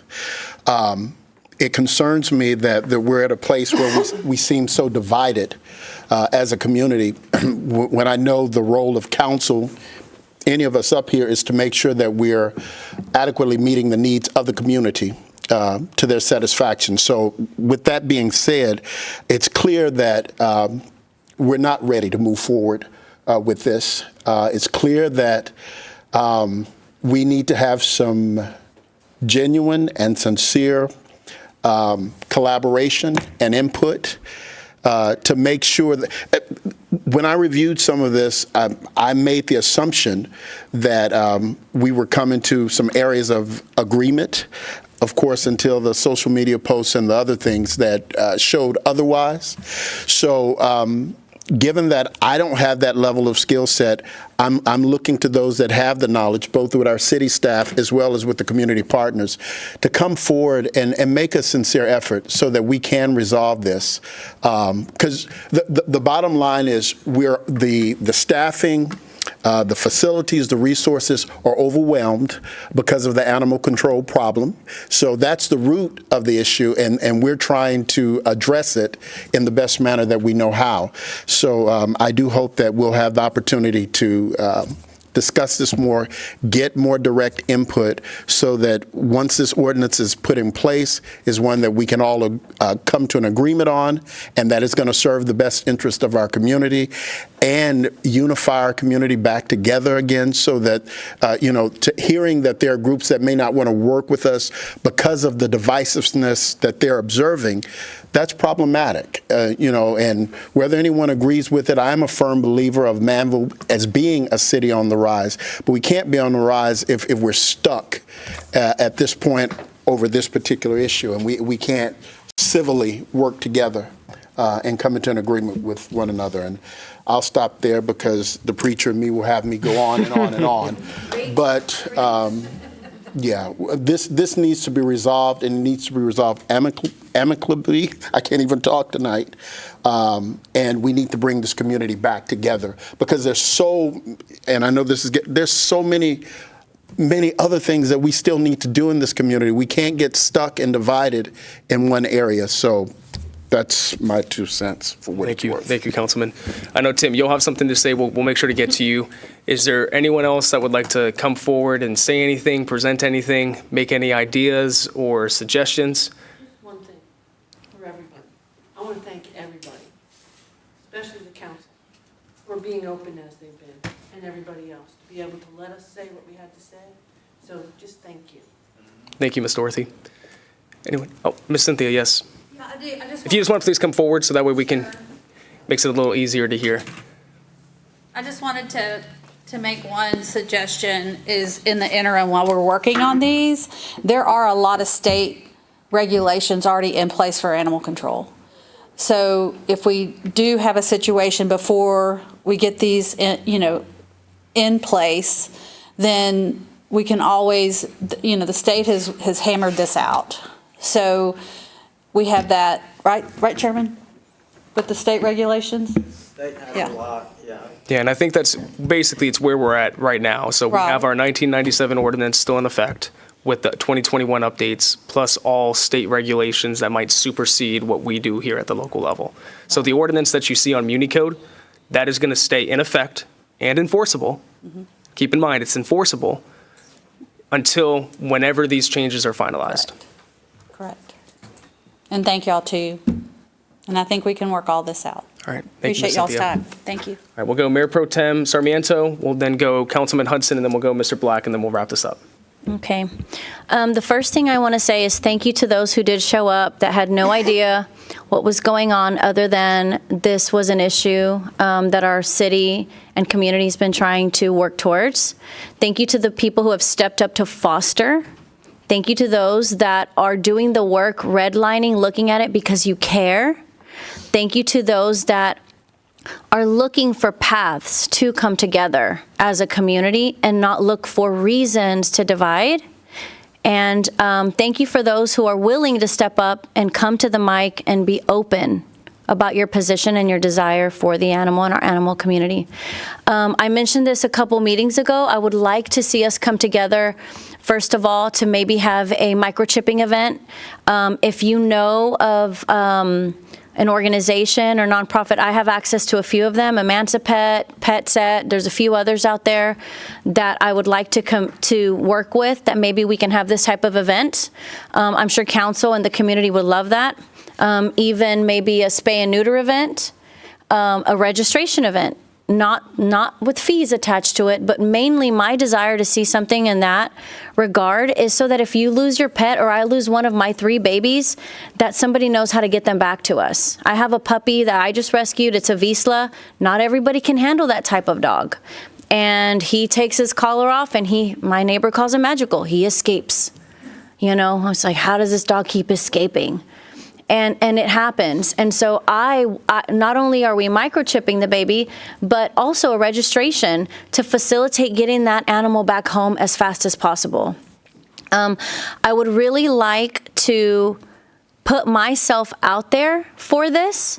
I know that it's difficult for us to find time and effort because there are so many things like drainage in these last few days. Right? I'm getting emails, and I ask you to please send me emails of your yard if you need that. We are actively working towards that. But I want all of us to know that I am a woman of action. And that's just my entire motto. Make a decision and take action. Everything can be worked backwards. And so when we are trying to move things forward, we have to make decisions. And that's part of why some decisions were made. Okay? Now, do we want to slow our roll and make sure we get it right? Absolutely. I want to see that. What I would like to see is those that want to get together and actually collaborate. I'm going to make myself available for that because I want to be there. I want to hear your words. I want to know where you're passionate about and what can us as council do to meet in the middle. But I will say this, in the real world, nobody gets everything they want because we all have different expectations and realities of what's okay and what's not okay. But I can promise you that if I give my word that I'm going to be there, I'm going to be there. And I'm going to champion for what is right. But I will also be very clear about what we can and can't do. And there's just some areas that, not everybody is going to be 100% on board with. But if we can at least push that needle forward closer to where everybody's okay, then we're doing a good job as a community. And I love Manvel, and I love everybody here, and I love our animals. And I just really want to get past this. And I want to know that once we get there, that we can put this to bed. Right? And we can finally move forward with that. The other thing is, if you know of another organization that you would recommend us to partner with other than Lone Star Paws and HHS and Alvin, right? We have Alvin still? No, we don't have Alvin anymore. That's right. Let us know. Let us know so that we can work on those MOUs, because we're going to need more. And the reality is that they're all of them are at capacity right now. So with that being said, thank you for everyone for showing up. And if you need to chat with me, I'm happy to give you my personal cell number after this. Thank you. Thank you, Mayor Pro Tem. And just to make sure everybody's aware, so the reason why we no longer have the agreement with the Alvin Animal Shelter is not because the city approached them to terminate it. We actually had a conversation with them because they were full. They were not able to take any of our animals. It's one of the reasons why we started to look at these other partnerships. We were paying the city of Alvin a flat $25,000 a year, regardless of how many animals that they took.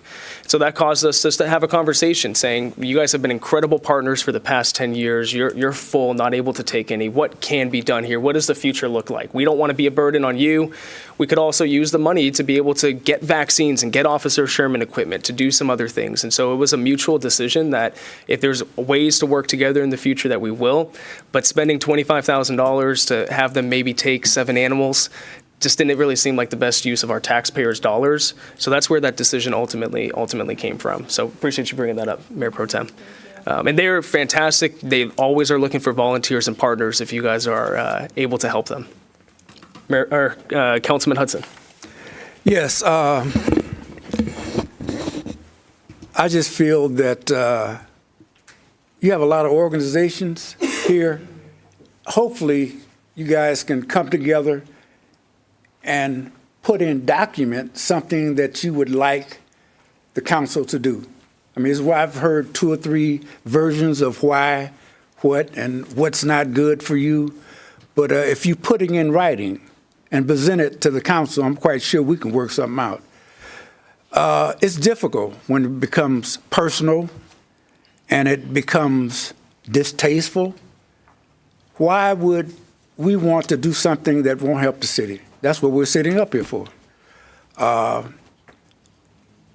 I think we have some hardworking citizens that are really passionate about what you want in terms of these animals, dogs, cats, or whatever. Put it in writing. Have a document and present it to city council. If you want it, I'll go out, whatever you want, within the guidelines of the state. I think we can work something out. And a lot of times it's going to become personal. We get over emails, and you get some people that's not in the line of what you want. It's just because, you just want to speak about something. But I appreciate citizens coming. I get tired of coming in here and only have two citizens saying what they want to say. So come back, bring some documents, and present it. And I'm quite sure we can work something out, because the documents and the laws, and they were written many years ago. Things have changed. But I'm quite sure that if you present something to us, and we can work with it. All right, that's all. Thank you, Councilman. All right, Tim, if you want to come forward, you got a question? I got the gavel in my hand. Don't make me use it again. All right. Look, just one thing I wanted to know. You said you had a red line document on that. Do we get copies of that? Do we get a copy of the red line? Yeah, so actually, we can go over it and everybody gets a copy so they know what to do? Absolutely. So it's actually posted. It's posted on our city website. Yeah, so if you look y'all might want to get rid of the social media. So if you look, we are required to publicly post all agendas with the supporting documents. So that is on our city website that anybody here, anybody watching online can have access to, the red line document for their review, and we're open to feedback. And y'all are talking about unity in the city, okay? I've been here for a while. My family has for a while. And nothing would do more for unity than to listen when they want to actually, and they're not going to do it on everything, but the ones they're passionate about that catches their thing and they want to do a workshop, let them. You know what I mean? Take that input, do that. That right, and it doesn't matter which side it ends up on, okay? But you did it as a group. That's unity, okay? That's where this went wrong, in my opinion, is that it got, now whether the vote, for whatever reason, it got taken wrong, that maybe it's the first step to do this, and that everybody felt like they're going to do it no matter what. And it's just a little premature. I know the chief worked hard on it. I know she worked hard on it, and I'm sure others did. But give everybody the opportunity, especially when they show up enough and they want it like that. Because that's, like he said, it's not always. It's very few times that there's that many people up here that are concerned with what you're doing. But when they are, you want unity, have that meeting. Do that. And that'll solve a lot of this stuff, I would think, in my opinion. Absolutely. But anyhow, I know I interrupt some, but I'm pretty passionate too, and I'm not real good at, everybody's always telling everybody to be quiet, or you can't talk, you can't do that. And that's what's wrong with America, not just here. Okay, and I'm also concerned with growth here. I like growth. I love this town, but you got to be able to pay for it, and you got to be able to do stuff that's smart. And some of the stuff I'm watching seems strange at best. So, and hopefully hopefully we can figure that out, because like I said, we need to. Yes, sir. That should be of concern to everyone, because that's a lot of money. It's Absolutely. a lot of money. Absolutely. Okay? Thank you, I want to Tim. make sure that, have y'all separated funds out of the 40 for this and for that? Hey, Tim, we can't. We got to focus on. Well, that should be an animal easy control. question. It should be an easy answer. Tim. The answer is probably either yes or no. Tim, we have to, because of the Anyway, let me agenda, know. we've got to focus on animal control. So appreciate it, Tim. Okay, before we wrap this up, does anybody else from the public have any final comments, remarks that they'd like to make? Speak now or forever hold your peace. Just. If you could please come forward, just because, we do have to capture it on the microphone, so because it's a meeting here. So thank you for being here tonight. If you could just state your name for us as well. It's Ashley Russell. Yes, ma'am. I'm actually not a resident of Manvel. I live in Alvin, 1805 Park Crest Street, Alvin. However, because I live in Alvin, I can speak on the ordinances that you guys did remove. They are effective there, and how it does restrict us. So I'm very grateful that some of these have been removed, because it would restrict people on how many animals they would be able to allow to foster, along with their own personal animals, because they count those as well. So if people want to help, I just think that they should be able to continue to help. And if they reach that maximum amount of animals, if there were an ordinance for that, they should still be allowed to foster, because that is temporary.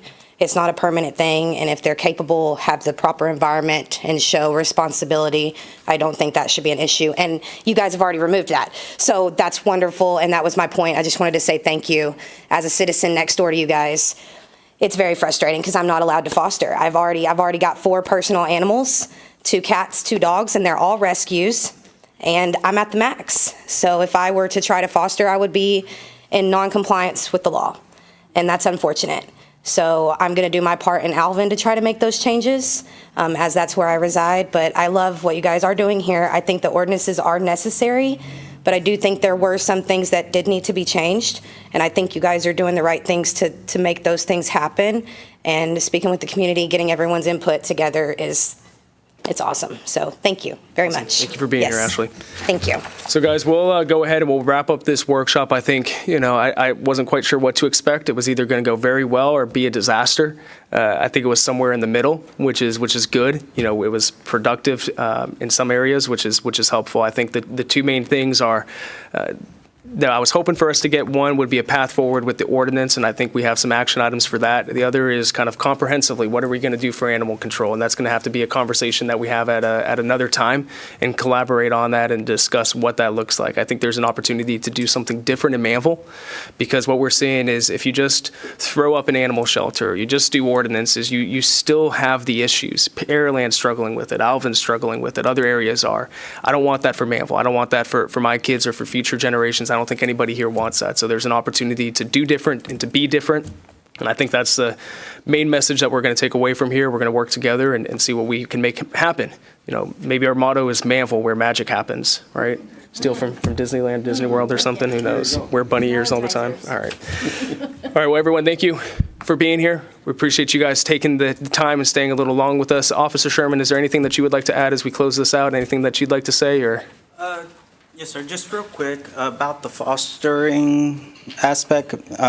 We kind of already are doing that, what Cynthia was talking about, being registered with Lone Star, because dogs I release to Lone Star isn't always to Cynthia. It's a lot of times to one of their fosters that's registered with them.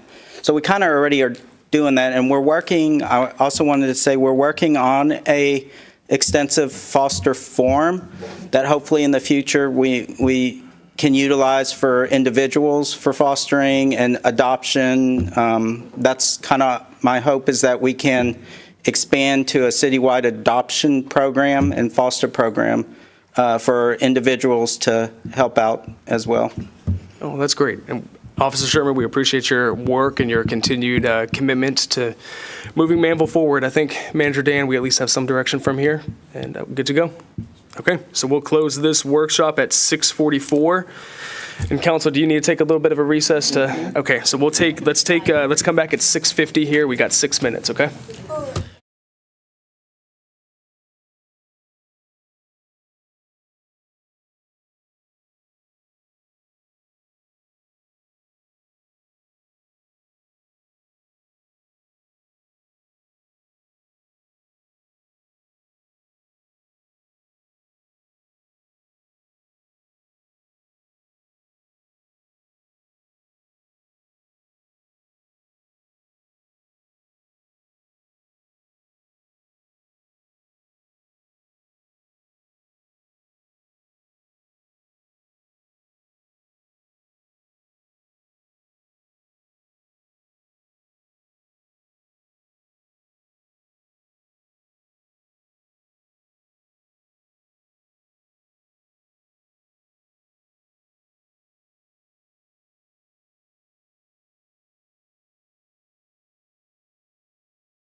We're going to call this, Thank y'all. where are we at now? I guess the regular session? We're going to call it to order here at 7:03. Let's stand up and do the pledge. Stretch the legs a little bit here. First to the U.S. flag, I pledge allegiance to the flag of the United States of America and to the republic for which it stands, one nation, under God, indivisible, with liberty and justice for all. And to the Texas flag, honor the Texas flag. I pledge allegiance to thee, Texas, one state, under God, one and indivisible. All right, we now have public comments. Hopefully everybody said what they wanted to during the workshop. I don't think, Alyssa, do we have anybody that signed up to speak for this? No, okay. All right. We will now go forward to the regular agenda, which is update and possible direction to staff on the fiscal year 2024-2025 budget. Council, just to kind of set the table here. So we met last week. That was our final presentations from our department heads. And then we wanted to get back together tonight to be able to provide final direction to staff before the budget gets formally presented by our city manager on August 1st, according to our charter. And so, you know, there's an opportunity for us to provide comments and feedback. This will not be our final opportunity because we have up until the middle of September, I believe, to actually adopt the budget and tax rate and make any changes. But in order to support staff and a lot of the tough decisions that Dan's making, the department heads are making, Rosie's making, getting together to collaborate on it, you know, we're in the spirit of collaboration right now. And so, Dan, with that, I'll go ahead and turn it over to you to introduce it, and then we'll open it up for discussions. Thank you, Mayor. And I guess to start off with the calendar, because you're right, by our charter, I've got to present a budget to council. It's a very abbreviated budget, but that has to be done by August 1st, which is this week. It's a little odd. The timing is a little odd because we won't actually know what our no new revenue rate is until after that time. For instance, we just got our certified appraisal roll, I guess, this morning, technically. So, you know, we thought we had everything squared away on Friday and got thrown for a pretty good loop over the weekend. So all the information, I sent you out a whole bunch of PDFs on Friday. The thing that doesn't change are the wants. You know, you heard from all the department heads. Altogether, we had a request for about 40 supplemental items, equipment supplemental items, and I think 24 new positions. What we have in the proposed budget right now, I believe, are 5 positions, Rosie? 6 total now? No, just 5, right? So we've got the legal assistant, we've got, apologies, the legal assistant, we've got 1 patrol officer, 1 animal control officer, 1 heavy equipment operator, and 1 maintenance technician. So before, Public Works was asking for about 16 people, which we know that they need. We know, you know, Robbie showed us the rate at which they're going compared to our population. We just candidly don't have the funds right now. So 16 people is what he's asking for, and we've baked into the budget right now 2.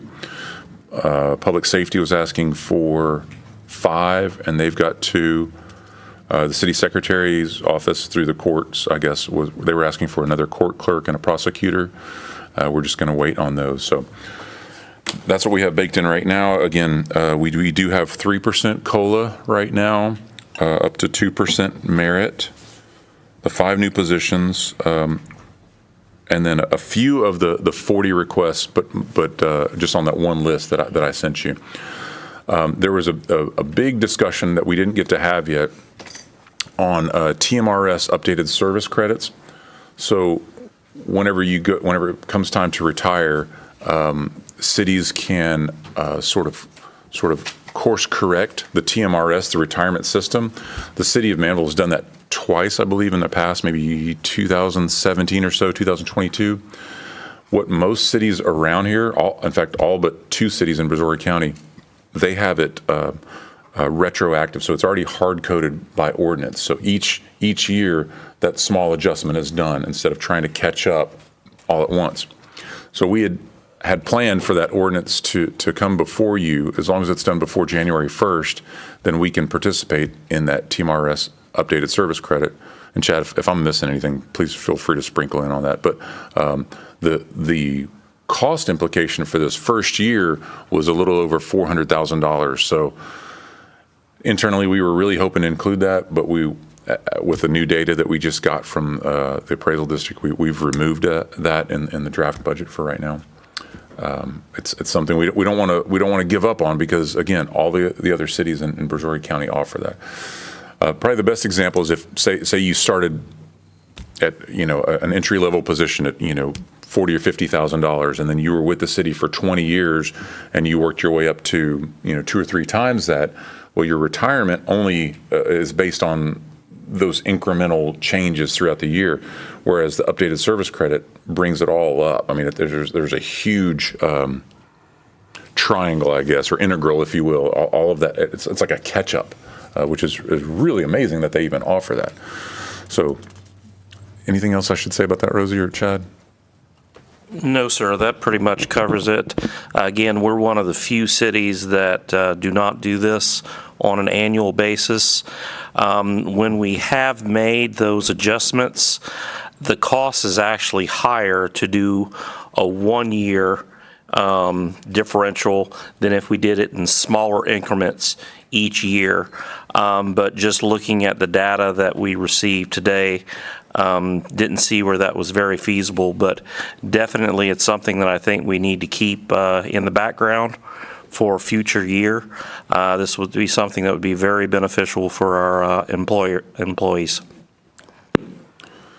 So the items, again, that we just kind of talked about, the biggest difference, and if you hadn't had a chance to see the email, it was this afternoon when I was able to send it out to you. The early, I guess the estimated tax roll was around $2.4 billion in appraised value. But now, as of the date is on here is July 25th, but now it's just about $2.1 billion worth of appraised value. So it's actually not that much more than last year. So obviously the homestead exemption factors into that, about $750,000. And then I think the other is about $600,000 in protest. Lots and lots of people protested their appraisals. And so that number that was estimated back in April has come down significantly. So it'll be interesting to see, Rosie and I were talking about that earlier, what this will do to our no new revenue. I mean, last year our no new revenue rate was at 49 cents. It very well could be at 55 or 56 cents this year, because no new, I mean, whenever the values coming in are basically the same as last year. It's a strange thought. So again, we won't know that until next week, August 7th. Okay. So I just hit you with a lot of information, but I'll take a pause, I guess, and kind of go around and see what y'all want to talk about, Mayor. Absolutely. So, Manager Dan, can you introduce to us who you have sitting 2 seats over on your left?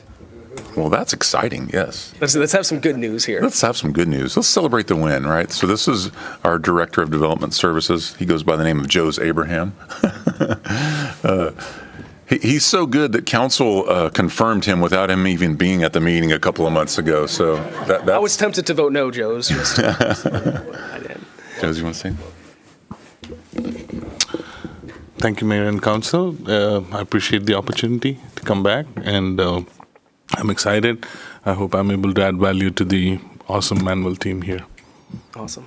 And I apologize for not being able to come to the meeting last time. It's completely understandable. Just a question. We were wondering if the Development Services Department wanted to take on animal control. Is that something you guys want to cover, or? No, thanks. All right. Just wanted to ask.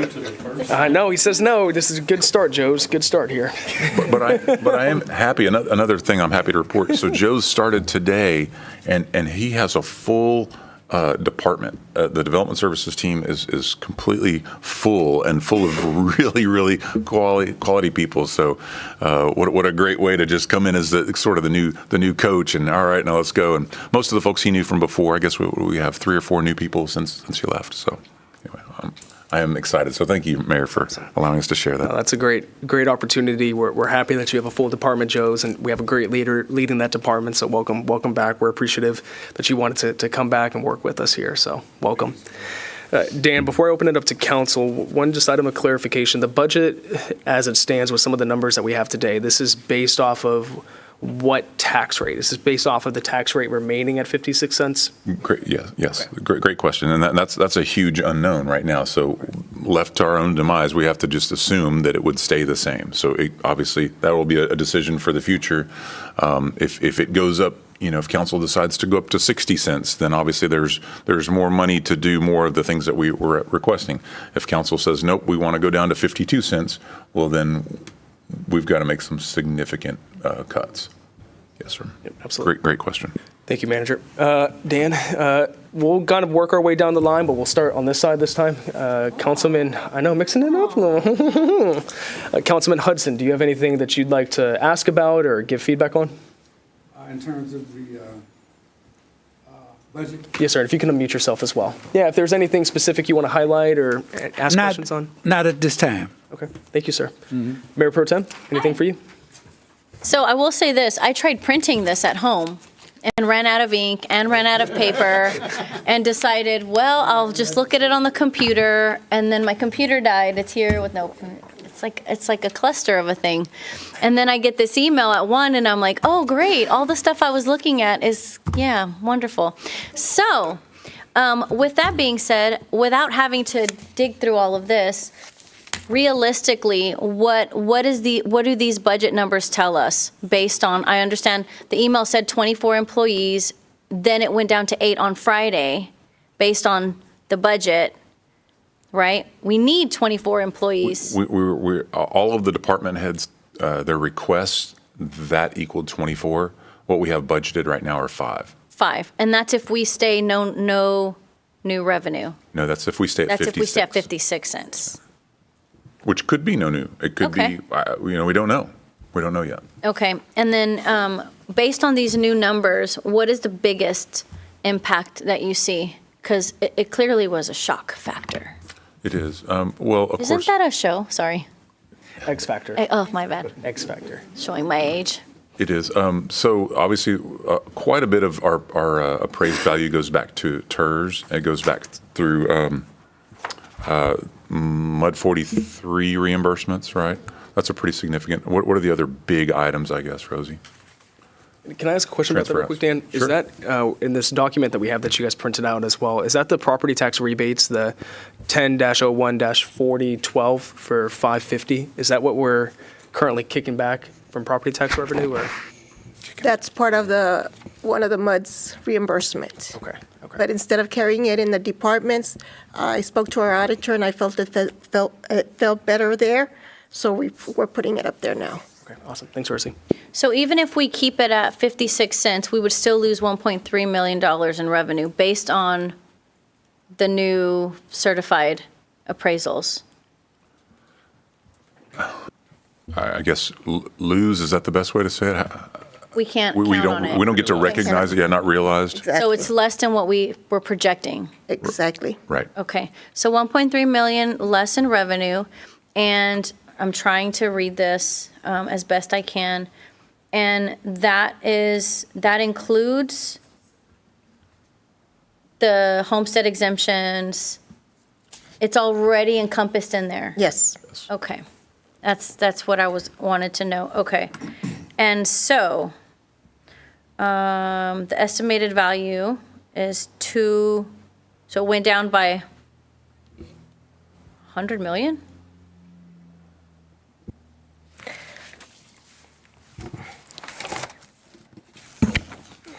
Okay, so at 56 cents, it's an increase of only $717,000. The homestead alone was wait a minute, is this the one? Yes. $130 million in value. 130 million. That's just the homestead from the state, I'm sorry, from the county. Yes. Okay, but then what about our homestead? No, that's in there. That's in that one. Okay. That's just for the city. Remember, the county does not report their homestead on this one. Okay. Because we have a separate number. And that's separate from But at the end of the day, once it's 65. all said and done, according to this, we get an increase, projected increase of $700,000 if we stay at 56. That's what I'm reading here. About It says, 200. looking at the two highlighted numbers above, this Right. means that we are only anticipating 128 million in new and ad valorem revenue. At 56 cents, that's an increase of only 700,000. Right. But that's between the TERS, the debt service, and the M&O. That's I'm sorry. That's between the part, More money that's coming in on the side? no. That 700,000 Yes. encompasses your M&O, Okay, your debt service, okay. and your TERS And our TERS. all together. Okay. So in other words, that's the net. That's after all of the That's things after taken said out. and done, that's the net. So in other Right. words, we'll only get maybe $200,000 more on the general fund from last year to this year. Okay. Okay. However, that's after everything has been taken off, right? The 200,000, The yes. 200,000, everything. We are going to have a net 700,000 more, or a net of 200,000. 200,000. This email reads differently. I guess I'm, Well, the 700,000 is all three components put together. It's your TERS, your debt service, and your operating account. but this reads as if we would have more money. What I hear you saying is that we would have less money. No, we have 200,000. 200,000 for the operating. Okay. And then. So in a nutshell, it's time to penny pinch. So for all intents and purposes, we're going to have to do what we did this year, next year, for about the same money, roughly. Okay. Roughly. I mean, so So what you're saying is we don't have space in the budget to drop the tax rate? no, ma'am, we do not. So yes. What I'm saying is yes, right? Right. So, another component, of course, is, the hurricane. So right now, they're just about done with the first pass of damage, and they were looking really good. I thought it was going to come in low, but they're about 15,000 cubic yards, so they're about the halfway point. So what they had estimated was $900,000 total for 30,000 yards, and they've done the first pass, so they're right at that halfway point. So if the second pass is as much volume, then it's going to be that full $900,000. The numbers, what I'm trying to say We're is, hoping that it's less though, is what? I'm hoping, yeah. If the second pass, I mean, they got an amazing amount this first pass, no question about it, but there's still material out there. So if it's less, then that's less money that we have, comes out of our fund balance, which is good because right now, even though we could be realizing some savings, lapse salaries, this, that, and other, at the end of this fiscal year, all of that needs to go back into fund balance to replenish what we just committed to the debris cleanup. Now, of course, the whole idea is that we get reimbursed by FEMA, but is that going to be next fiscal year? It's 5 years. It could be 5 years. So what we don't want to do is y'all just adopted a policy to try and have 50% of our budget set aside for the rainy day. Well, just by spending the money on Barrel and everything else, I think we're down to 41% instead of 50%. So we're still a lot better than many cities. Many cities can only do 90 days, 3 months. So we're still better than that, but we can't forget, we can't just, not replenish that fund balance, right? Because we'd be violating our own policy. So with these numbers, so just so I'm clear that I understood that right, we have to find a way to do the same as last year, hopefully not changing the rate up, right? With less money, or with like I would say 200,000 more. about the same money. So just as an example, About the same. right, about Okay. the same. Now, if we have to penny pinch, because that's what it seems like, and I'm sure my fellow council will start to shed light on their, desires here as well. My biggest request would be, I know we have maintenance, we have a lot of software that needs to be taken care of. There's a lot of needs and wants, but I would really highly, highly, highly suggest, recommend that we try to keep at least our employees' benefits the same, if possible. To me, that would be a big priority. Because when things start to go like this, we want to at least have our team secure and safe so that they perform at their peak performance and that we have employees that are here for us. Because, you know, if we're there for them, they're going to be here for our citizens. So that's a big thing. And I know that we've heard for many hours the needs and wants, but it's going to be a tough one.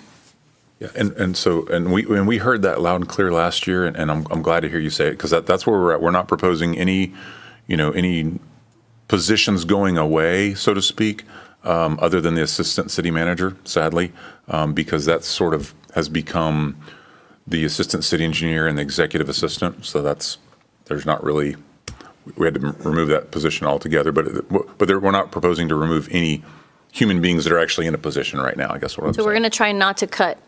Right.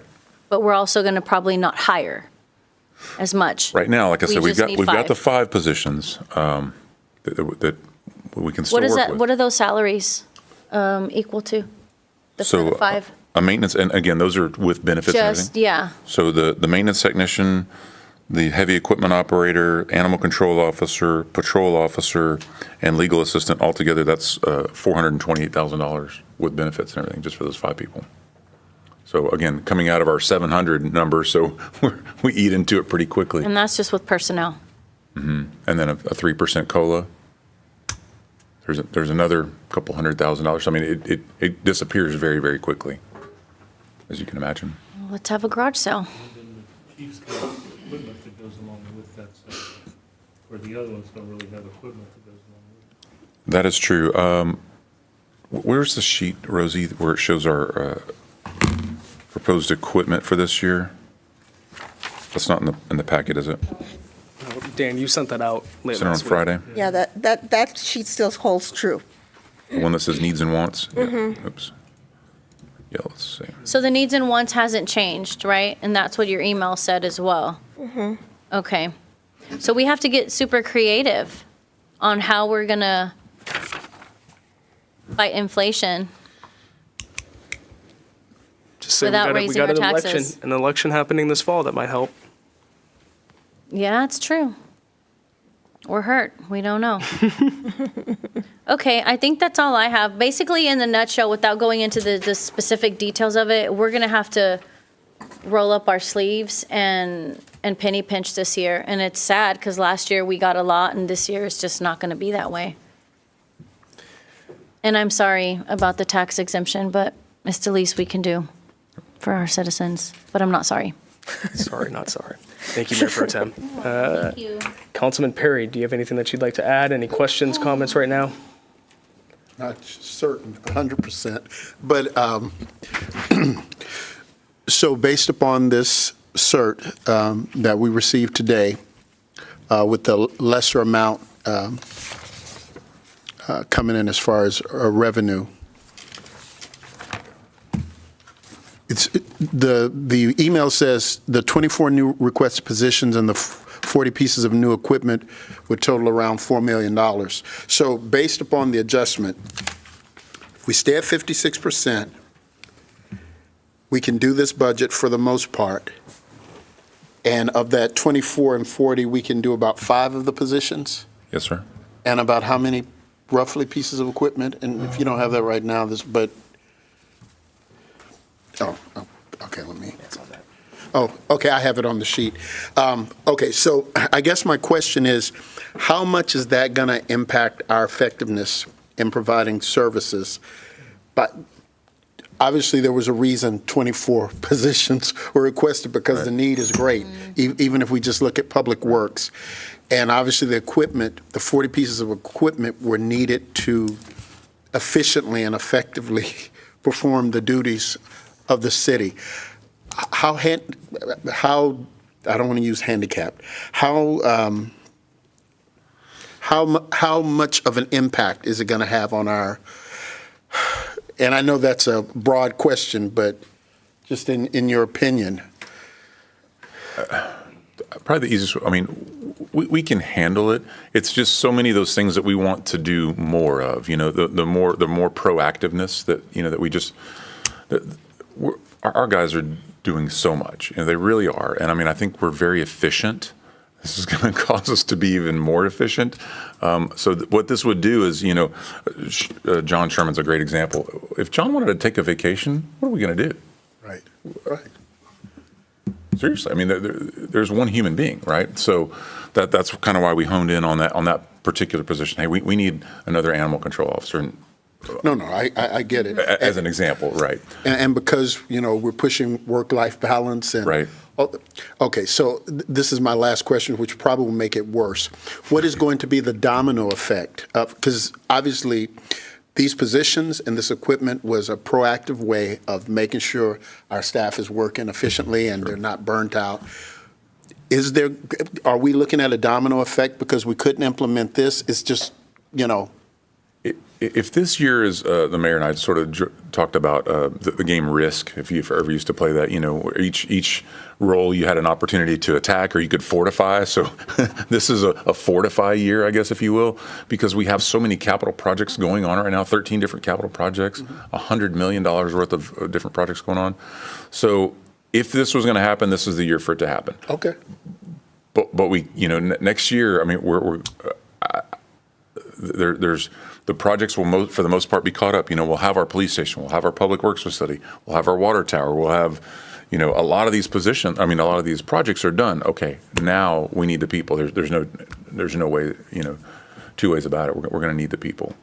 So I wish we could. I know Robbie needs people. I know Chief needs. I know that we do. We can't. If we had this huge, if had it not been for Hurricane Beryl and we had $1 million sitting out there that we could surplus and roll into the fund balance for one-time things, I mean, that's what we were able to do last year. But praise God, we had that money set aside. Y'all had the foresight to set that money because not every city did. Not every city is getting off the hook for $1 million either. Right. Some of them are $6 and $7 million. Oh, no. So I get it. It's not great, but it could have been so much worse. Okay. All right. So let's end it with me feeling good. Just reiterating, none of the things that we implemented as far as employee benefits will be impacted. Correct. That is correct. I'll take what I can get. Yes, okay. Thank you. Thank you, Councilman. So, Manager Dan, just kind of one thing I'll call out is I wish that we could do that TMRS item. One of the things I'm glad that we were able to do this past year is the health coverage for after people retire. And I know that is a reflection of the wise decisions made in the past regarding Next Level and some of those things that we've done. And so while we couldn't do this, I am glad that we were able to get in that. A few questions that I do have here. Manager Dan, you said 3% COLA, 2% merit. Is that correct? Yes, sir. Is that the same for the police department, knowing that they are on a sort of development pay scale? And they have their step system, or is it going to be slightly different? There's a little bit different. So they still, we talked about that today. So still the COLA, if we can do the 3% COLA across the entire board. But meanwhile, like you said, the police department has a step process. In fact, I've got, 50 or so status change forms, in my folder right now that need to be approved to catch us up from last year. So we're always going to have that step, and they just all happen to come at the same time. Okay, so that's going to be handled, and so anybody that has to step will be taken care of as a part of their step. Right. While there's also a COLA across the board. Sir. Okay. Did I say that right? Uh-oh. Yes. Well, if I didn't, correct me, please. I get the impression I did not say that. If this is something that you guys needed to circle back on and provide an update to council, maybe at our next meeting, I know that. Because when this was read to me or stated out there and I read it, I believe that the STEP program would call for anybody that's taken a step, they get also a 3% step increase. So then that would be 6%. You have the 3% COLA and a 3% step increase. So while everyone else has the possibility to get 5%, that would then mean that the police department would have an opportunity to get 6%. So I was wondering how we were level setting about that. I think we need to discuss more. I thought we had that squared away. Let me ask you this. What's budgeted right now? 5% across the whole board? Yeah. Okay. So 3% and 2% is what's budgeted for all 100 employees. Okay. So that's what's budgeted right now. And the police department might look at it a little bit differently because of the STEP program. Right. How it gets situated. Okay. Yes. Okay. We can follow up on that as well. Sounds good. All right, Dan, you also mentioned the debris pass, that they were wrapping up their first debris pass. I know there's still a lot of debris that's out there There that is. hasn't been Yes, picked sir. up yet. Yes, sir. Is that going to be picked up in the first pass, or are they doing one pass We over reached here? out to, yeah, so I mean, we reached out to them today about that, about Lakeland. I didn't hear back yet, but they're always kind of emailing in the evening. So, yeah, I would have thought Lakeland would have been part of the first pass as well. Well, and I also looked at, because I'm thinking about the costs associated with it. Right. I know Blue Water wasn't Right. picked up, DeBello Lakes wasn't picked up, and Rodeo Palms wasn't picked up. So it seems like, everybody says, oh, the acreage folks are the forgotten folks. It seems like right now the subdivision folks are the forgotten folks. Right. And so I just, knowing that that hasn't been picked up when we calculate in the cost, that's kind of concerns me. Yes, sir. Okay. Yeah, they've been good about their daily reports. Again, they come out in the middle of the night, so I think they're normally running about 6 trucks a day. I think they've run, today would have been the 9th day that they've run altogether. Usually altogether around 48, almost 50 trips a day back and forth to the landfill, which is, I don't know that they could do any more since they're the same company that's working in so many other entities. We did put in there that we need to have at least 7 days. This is in their contract, their notice to proceed, that they would have at least 7 days between the 2 passes. So if in their assertion they're done with pass 1 as of today, pass 2 would start no sooner than next Monday, and that's where they'd have to come back in. I don't believe that they've picked up much of the fence material. I've seen, yeah. So I think this first pass was mainly the woody, yeah, the debris. Yes, sir. Okay. So anyway, I haven't heard back from them yet, but we had the same concerns. Okay, sounds good. When I was looking at this spreadsheet that you and Rosie sent out last week, I noticed that buying this, so we had vehicle replacement fund, 2 patrol units for $100,000. But then out of the buying this year, we had 2 patrol units for $100,000. So we're getting 4 patrol units? Yes, sir. We're replacing 4 of the older models for new models. Okay. Is there a reason why the buying this year is not also being taken out of the vehicle replacement fund? It is. The 2 vehicles are being taken out of the replacement fund. There's 2 being taken out of vehicle replacement, and then, 2 more next year. so the way that this reads, we're buying 4 vehicles in this upcoming budget. No, 2 in this year's budget, 2 in next year's budget. Okay, so the spreadsheet that was sent out on Friday reads, Under vehicle replacement fund, patrol units, 2 replacements, Mhm. right? And then down buying this year, like the one that we're in right now, is the other 2. So 2 this year before the end of the fiscal year, and then 2 for next year. okay, so this section right here of buying this year for $254,000 is what we're going to do in this year's budget instead of in next year's budget? Yes, sir. Okay, so that's And if I not, can squeeze something else out of this year's, I will. okay. So that number at the bottom, that 752 right there, that's, if I'm looking at this in the mindset of next year's budget, that's higher because it's taking in that 254. Yes. Okay, gotcha. So technically, our budget cost is 358 out of the general fund and 140 out of the vehicle replacement fund. Okay, perfect. That helps clarify. Thank you for that. Okay. Taking a look here, I think that, Dan, you had clarified to me that the $80,000 televising camera was to be able to look at down the pipes and what's in there. It's a lot of money for a camera. It is. It's something that we've wanted for so long, and we don't. I'm sorry, Robbie. We had to cut it from this year's budget. Just like the street sweeper, whether it's 20,000 or 2 million, however much the street sweeper does, it doesn't matter. We cut it. So So it's cut from the proposed budget, but we're buying it this year. The camera? The camera. Yes. Okay. Oh, we're going to try. I'm gonna try. Try. What do you mean try? If Robbie and his crew is able to save enough in the budget to get those items, we'll get that and whatever else that they might need. Okay, awesome.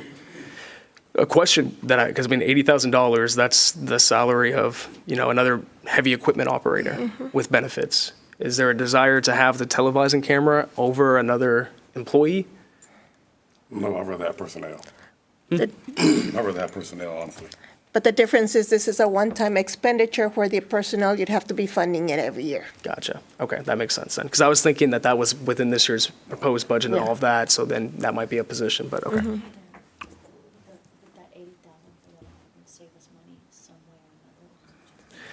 Yeah, so for that $80,000, it's, Mayor Pro Tem just asked this, for the televising camera, is that going to, how is that going to save us money, make us more effective in the long run, keep our community safer, or is that just spending money because you got it and you want to buy something? It helps us identify I&I. Could you mute yourself? Yeah, actually, it helps us identify I&I, which like, so all the rainwater, stormwater, stuff like that, it's actually going to the lift stations, and so we're pumping unnecessary water. And that's like, it's driving your costs up on like the electricity bill, the pumps usage, and, and homes being backed up and stuff like that. And Ray, could you elaborate on? Absolutely. And also, we have to treat that water as well. I'm sorry. So we have to treat that water as well. Cost of chemicals, cost of electricity, like Robbie stated. The usage of pumps, pumping that water. Yeah, so it cost us $200 an hour if we would have outsourced that.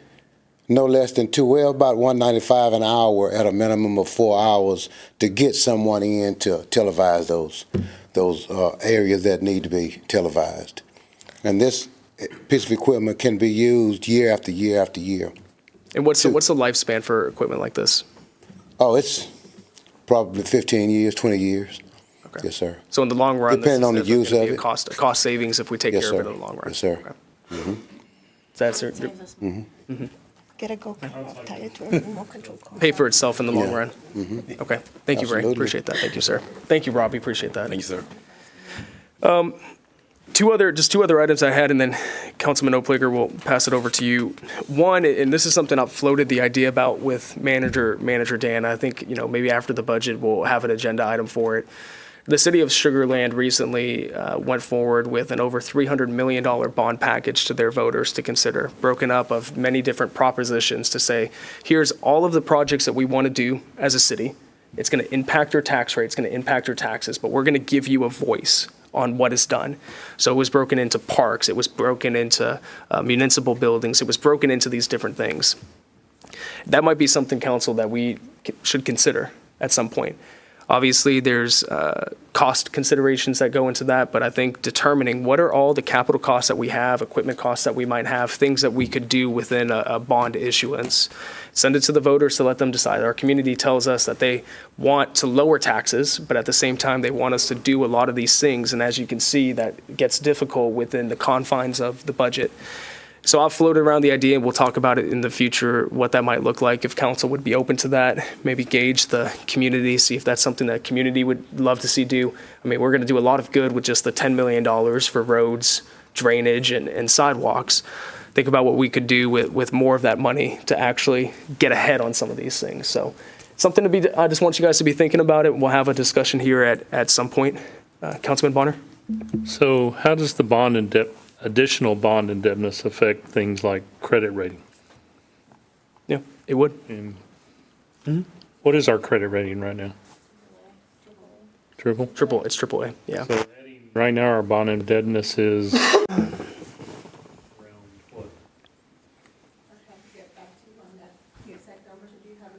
No, but I mean, if we wanted to have that conversation, then it'd be right to bring in Joe Morrow again and just ask the question, hey, what is our bonding capability? What is our capacity that we can actually afford? Because we have, several COs and GO that we're paying on right now. Some of those are going to get paid off here before long.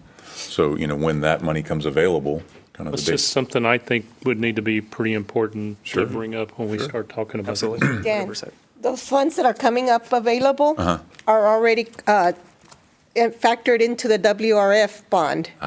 That's right. Yep. So I think it's something to explore to see if there's the possibility to do it, instead of having to try to figure out how we do these capital projects within the budget. That's taken care of, and we can really focus our budgets on personnel and taking into consideration, Councilman, the rating impact that it would have, what could the bonding capacity be. Ultimately, this would not be a CO. This would be a GO. We would send it to the voters and let them ultimately decide, because it would impact their tax rate as well. The other thing that I was just thinking of, and unfortunately, I don't see how we can do it within this budget. Maybe there's something that opens up at some point, but we're talking a lot about parks and recreation and green space, and I'm concerned about our ability to keep up with those and to maintain those. We've invested almost $600,000 in Croy Park, and I don't know if anybody's been out there recently to take a look at it. It needs some maintaining. needs some maintaining. And I think that while we have a contract with landscape architects, it's not a long-term solution. When we're talking about, the park behind City Hall here and some of the other things that are in the works, I know that we're not able to do the groundskeeper within this budget, it looks like, but that's something for consideration. And that's also the project manager help. I know we have the software in here, which will help some, but I'm concerned about Walle's burnout. And when you are managing 13 complex projects, and this is not a reflection of Wale or his work quality, you're bound for something to slip through the cracks. And I would hate to see that for him. I'd hate to see that for the city. So I'm not sure what could be done to possibly do a half-year position for something like that, but that's kind of where my head went to before we got the updated numbers today. Was just something I was thinking about to put out there, so. But thank you for these numbers. Thank you, Rosie, Dan, for the way you guys presented it. It really was helpful in formulating some thoughts. Councilman Opliger, anything for you, sir? Well, you just touched on it. The roads and drainage, I guess, is going to be in that 10 million, right? So we are going to be able to pave some roads next year? Yes, sir. Yes. Weather permitting, as Robbie would tell you. Weather permitting. We had delusions of grandeur until all this rain. Cleaning any ditches or anything like that, that's probably out. Yeah? Yeah.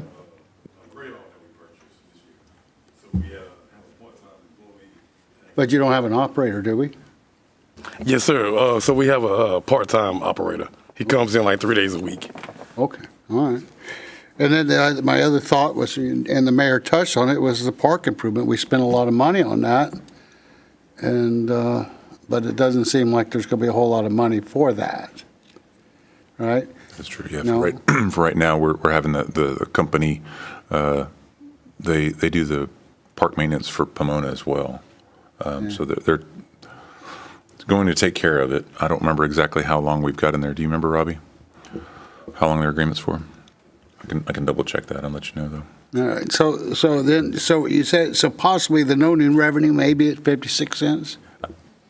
I just threw that out there. I mean, we don't know that. We have no we don't know what the. It's just peculiar though that with all of these new homes and everything, all of this growth, and that our net is basically not much more than last year. Yeah. How did that happen? Well, like I said, the protesting and then the homestead exemption, it's about $1.5 million altogether, wasn't it? About half and half. Yeah. So, okay. So, one of the things they used to tell us at the oil company was we're going to do more with less. I think that's where we're at. Yeah.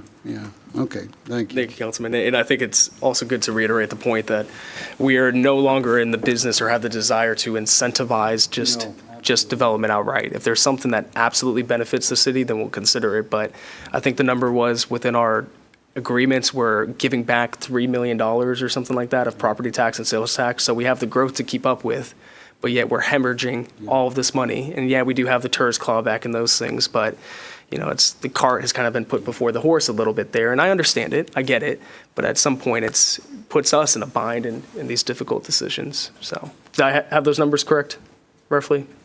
Kind of, somewhat, something around that? Yeah. Because kind of blindfolded, throw the dart, you think you hit it. All right, Councilman Lance? Okay, well, as far as, let's start with the debris, I know my part of the town, they picked up a majority of ours along Patterson yesterday. I have a new coaxial cable, a new fiber optic cable line going in today because they nipped it. But anyhow, there's more in our side of town that needs for the first pass. So I would hate for them to say that their first pass is complete, because we know that's not the case. So the 5 new positions that we have in the budget, what about existing positions that we have open that are not filled? How many positions do we have right now that are? So currently we have a courts clerk who is going through the interview process. Hopefully we'll have someone identified by tomorrow. We have a utility billing clerk that we just started advertising for on Friday of last week. We have a utility tech for Public Works that we're advertising for. We have a right-of-way inspector for Public Works we're interviewing for. We have a dispatcher for PD that hopefully we'll be identifying soon. We just had an officer retire from PD, so that's another position that we'll be filling. And we also have a fire inspector for the fire department that we're currently working on. Okay, so that's all the positions we have open for this 2023 year, and looks like we're working on getting all those filled. Yes, sir. Yes, sir. Okay. Okay. Well, one thing I'm pleased to see included in the budget, of course, is our fire-rated patrol vest. I think that's very important for our police officers. They are putting their lives on the line for all of us, and we do not need to cut short them at all. I'm very pleased to see that. And one just comment I would like to have, Mayor, that I'm concerned a little bit. This isn't the best news we've had for our budget for next year. I'm concerned, how is this going to maybe affect our payments on our COs or our bonds? I mean, are we still in an okay position? Yes, sir.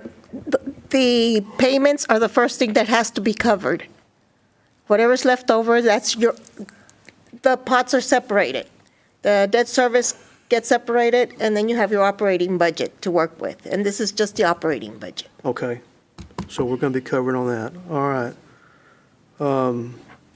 Robbie, I'm sorry you're not getting your street sweeper this year.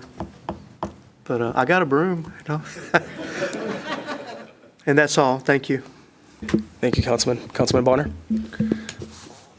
Yeah, a couple of things. One of the things that I saw that I would have liked to see, or I got a question, and this probably the chief can answer this. The shift differential pay seems like that was an important thing to maintain staff, because isn't that something that's pretty much offered pretty much all around us already? Yes and no. There are some agencies that do offer that, but then there are some that don't offer it. Okay, but it's also, that's the only place within the city that comes into effect. We don't have anybody else working multiple shifts other than PD, right? Nothing in Public Works or? That's correct. All right. So some of the places, I would love to try and find the 37,000 just to be able to keep and maintain our police officers, because I think that's an important thing to them. And so I got to looking around, and I need to make sure that I'm looking at the right place, Rosie. The 1010 5600, that's city council. Is that correct? So there's $43,000 there in city council pay that before I ran for this office and before I got elected, I didn't even know was out there.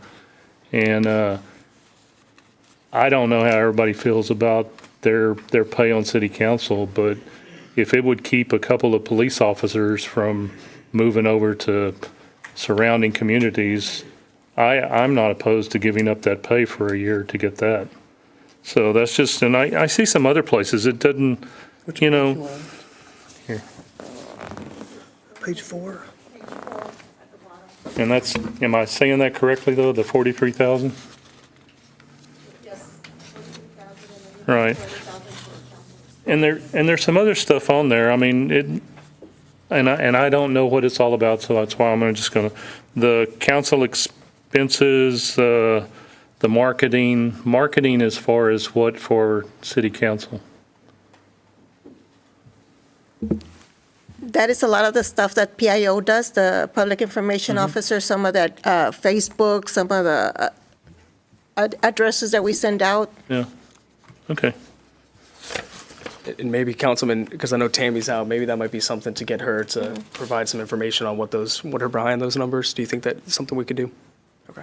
I was just wondering if that's one area that we can look at is the budget for city council, and not take everything away, but maybe lower some of those numbers some way. I mean, if anybody's going to pull up their bootstraps and save some money, we can lead the way in those departments. If we can look at not just one individual item, but all of them and pick up something that we can offer another benefit, I'd like for us to take a look at that. I guess we'd have to look at, because it's in the charter now, that the dollars are actually set by the charter. I think it might requirement. Yeah, you can always make a charitable gift with whatever you have, but that's not Yeah. really something. Well, but it doesn't have to necessarily be the pays in the charter is what you're talking about. Yes, sir. Yes. But if we can cut back a few $1,000s on council expense and marketing and what was the other ones I was looking at here?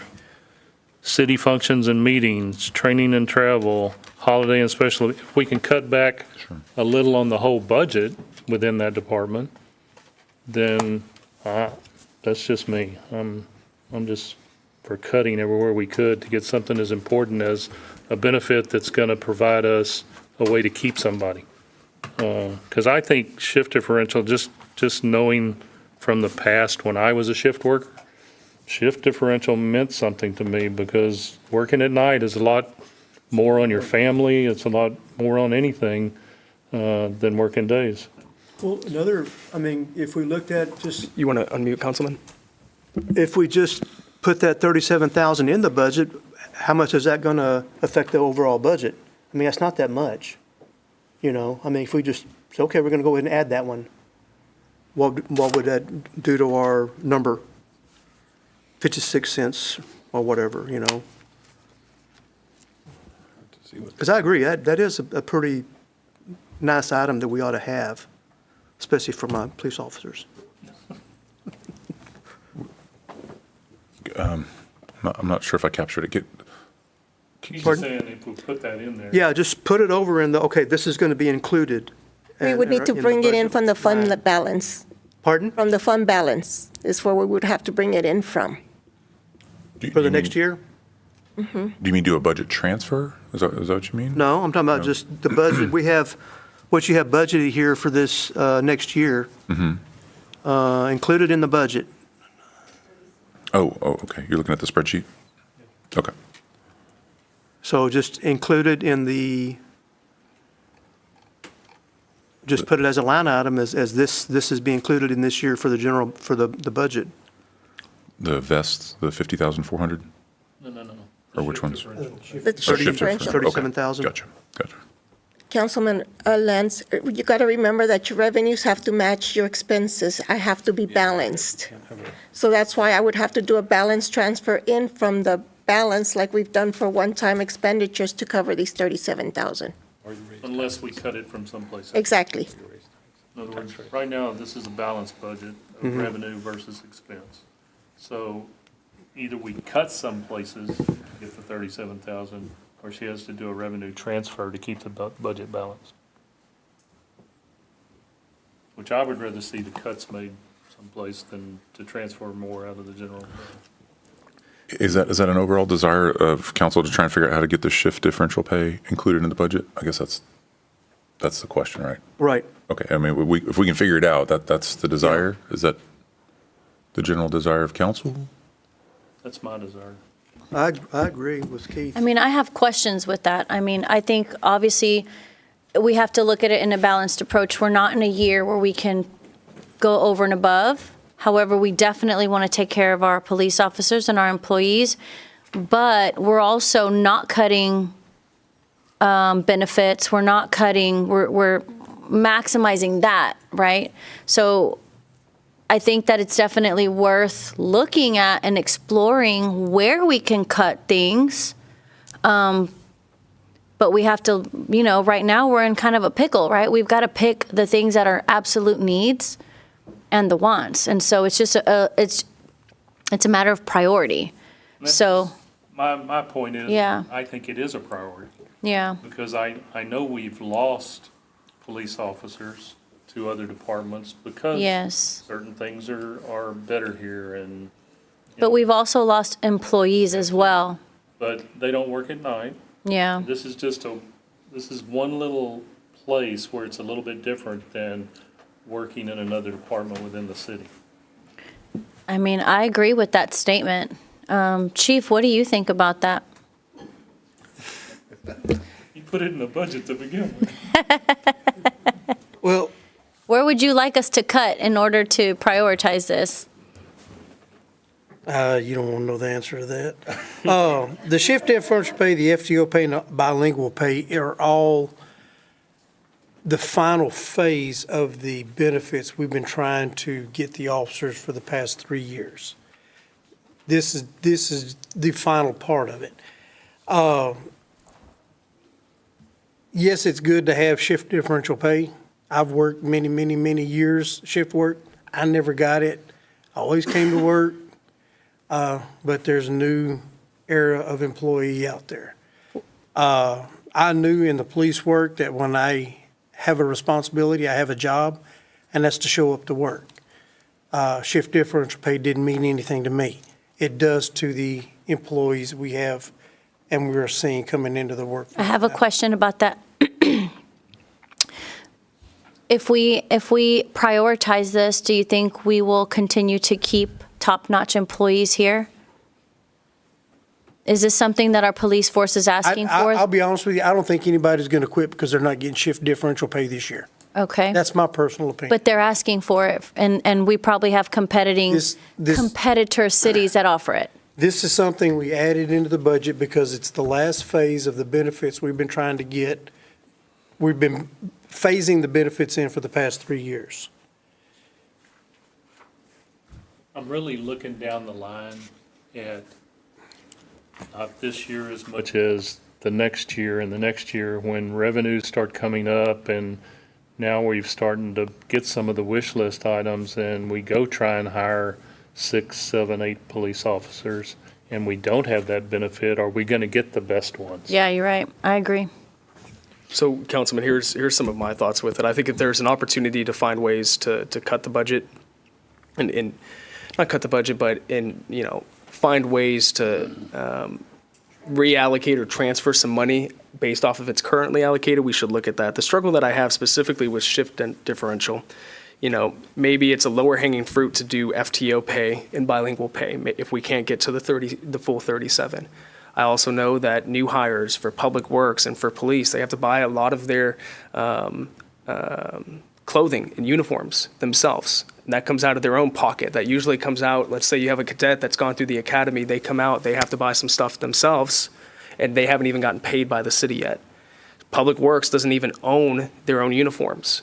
They rent their own uniforms. So I struggle with necessarily right now saying, yes, let's go with the shift differential pay, but I'd love to see if there's opportunities to open up some more funds where we can have that conversation. Maybe there's an opportunity to say, you know what, let's do bilingual and FTO, and then let's help some employees with uniforms. Do something along those lines if we can't get to that full 37. But I know there's maybe some low-hanging fruits there that we could take a look at. I love where you're thinking at is to find opportunities that are in there. Looking at the council budget, there absolutely might be some opportunities. I'm on board with you, in regards to the mayoral salary. I donate every month from that. So I'm right there with you. If there's opportunities, then let's definitely take a look at that. So, Councilman, I don't know what your thoughts are on that, but Dan, I think there might be opportunities over these next few weeks to see, what can be done. Maybe, looking at, hey, just because it's always been this amount, does it need to continue to be that amount? Maybe there's some wiggle room. Not sure. If I may, forgive me for not knowing this. Do our police officers have access to overtime? And do they get paid overtime? Yes. Yes. Okay. Huh? Oh, no. I don't want to cut the overtime. I think that's also an opportunity that keeps employees, especially officers, they want that overtime. It helps, right? They get paid overtime when they work. Okay. I want to make sure that they are. Okay. Mayor, if I could, I don't want to go down too big of a rabbit trail, but the bilingual pay, the reason we didn't include that one because right now it's just listed as, PD bilingual pay. But there are folks in other departments that are bilingual as well. Right. So what is bilingual? Is that just Spanish, like you would maybe think? Well, what if someone is German or Farsi, or, you know, I mean, all of the different things that could be. So it's just a bigger animal than just one department. Hey, So I can speak millennial. Does that count? it does. It does, absolutely. Sometimes too much. Sometimes. He speaks Genzillion. Well, I'll ask one other question here. The impact fee, not the impact fees, but the franchise fees. I know we're in talks, hopefully very, very close to getting these franchise agreements in place. Would we potentially see those revenues go up? But I'm also looking at this, I see, you know, like the electric franchise fee, and this year's budget was budgeted at 330. We're at negative 909. I'm not sure how you can go negative in a franchise fee account. What happens is we approve for that one at the end of the year, so we reverse it at the beginning of the year, and then the other small ones start coming in because that one comes in at the end of the year, close to the end of the year or the beginning of the year. Okay. Beginning of the fiscal year is what you're saying? Okay. We'll see it for this year. Okay. But I mean, are we expecting maybe to see those revenue lines increase based off of franchise agreements? They sure could. I mean, you know, gas, for instance, they've been paying us 2% for 20 years, however long it's been. 1961. Yeah, since 1961. And it was a 50-year agreement. The 2% ran out, so we've been negotiating with them, trying to get 5%. They're at 4% right now. But even if it's 4%, that's twice of what we're getting. So to your point, absolutely. If that happens, then there's a potential for, you know, if that's. And we have a second franchisee, which we should start realizing soon. Yes. Which is additional. So there's an opportunity from the gas side to maybe conservatively see that go up by an additional $50,000, but we can't bank on that. Maybe it is also, what's electric currently paying us at? It's a very complicated formula. It's not a percentage. Okay. It's a very complicated formula. So would that stay the same though in the franchise agreement? Yes. Okay. So the 330, bank on that. The 50 maybe could see an increase, and then maybe there's an opportunity based off of that to do some of these. Yeah, hopefully by the time the budget is actually adopted, you know, hopefully we'll have something approved with Centerpoint and the city to where we can actually truly realize, you know, the 4 or more percent. Okay. Councilman Bonner, we kind of hijacked your time a little bit there. Was there any other? No, that was the only thing I went through that hadn't been asked already. So Manager Dan, are there any questions that you have for council right now? Is there any clarity that you need heading into, what, Thursday? Dun, dun, dun, dun. No, I think this was a good conversation. You know, obviously I still applaud the process. You know, I hope that none of the directors feel like it was, you know, any type of a wasted effort. Hey, you asked us in earnest to look at what we need to do an awesome job, and they all did that. I mean, I think they all absolutely, you know, met the mark there, and you know, at the end of the day, it is what it is. I mean, that's kind of how Robbie explained it to me. Hey, we'll do with whatever we have. That's what we'll work with. But I don't think council is saying that at all. I mean, I think it was still a good process, correct? I mean, our directors did a great job. We still know what we need. It's just a matter of when can we do those things. So I still applaud the process is what I'm really trying to say. I appreciate the input on, you know, the recommendation of the 5 out of 24 positions. I added them up. It looks like we have 24 out of the 40 supplementals. So I'll explain that a little bit, like I did last year in the narrative that'll get out to you later this week. But I appreciate just council's, you know, involvement in this, and obviously we're all in it together. You know, I mean, this impacts y'all as council members, and it impacts us as staff. So all in all, I think the budget process has worked really well. It's once we get the no new revenue, I would suspect we'd probably have obviously at least an email, but, you know, quite possibly another workshop, because we've got a little bit of time until the budget actually gets adopted. And so there's still, you know, another decision point or two to be made. And I think, Dan, if we are needing or wanting to send a tax rate to the voters for approval, if it goes above the voter approval rate, that has to be done by the middle of August. So by the 7th, we should get what the tax rate is. That second meeting in August is when we'd have to make that decision. Yes. August the 19th, yeah. One thing, Mayor Pro Tem, and I just, you know, Dan, I 100% love this process. I mean, for me to sit here, sitting through some of the past budgets that have been done, and Councilman Perry, Councilman Hudson, you guys have done that as well, to be able to look and see, you know what, this is the list of things that we aren't able to do within this budget, to be able to show that to the community. You know, I would love to be able to do everything here if we could.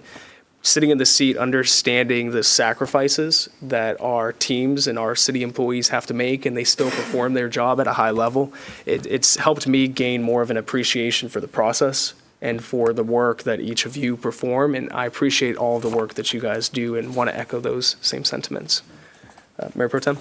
That was kind of along the lines of what I wanted to say is the same thing is, and gosh, I hope that no one feels like that was a waste of time, because it does many things. It shares with the community what we actually need and what it takes to operate a city. It's not just, hey, we're out here making backroom deals and approving budgets and raising tax rates. Like, this is tangible stuff that we need to operate a city.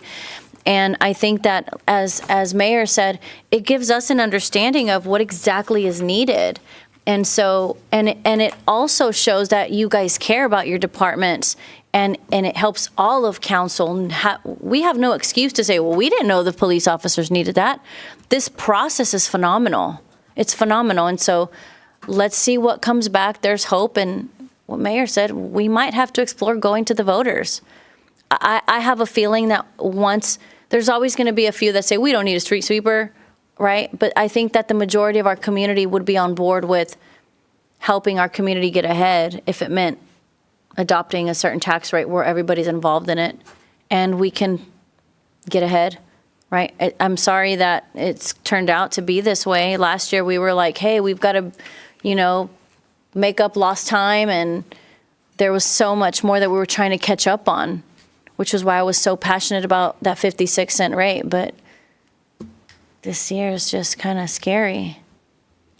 And I guess if I could also say, there are three departments that development services and personnel and finance that didn't have any requests this year. So the process is still valid, right? I mean, it wasn't just, hey, everybody needs something, right? So, I mean, I guess that's another positive way to look at it, that we're all trying to be good stewards of the citizens' money, obviously. Well, all I know is when we get the street sweeper one day, we're going to get a plaque put on it that calls it the Robbie Hall sweeper right there, right? Get a decal of your face smiling with a thumbs up. We're going to do something there. We'll go Councilman Lands and then Councilman Bonner. Just a quick clarification. I'm looking here. This would be under Public Works, I suppose. It says, like, we have sidewalk repairs of $75,000 and striping of $35,000. What page is that, Councilman, on the bottom right-hand corner? This is page 12 of 63, under category 530. Just thinking, we have, $8 million or whatever, this set aside for streets and sidewalks and drainage? I mean, this isn't basically double dipping, is it? I mean, we have all that money that's going to be sitting there for these. Usually those are earmarked for repairs themselves, sadly. So we do have a lot of sidewalk repairs in Rodeo Palms specifically. We've had some even in Lakeland. But isn't that what we're going to use some of that budget money for? Well, the idea was that was capital money. So those were new sidewalks that we don't have at all yet. I mean, I suppose we could, but the idea was that this is the repair funds, which is separate, and then those are the new sidewalks. Did I say that right, Robbie and Rosie? Okay. So that being said, where is our line item for the road repair itself, the patching? Would that be under that same area here? Road patching?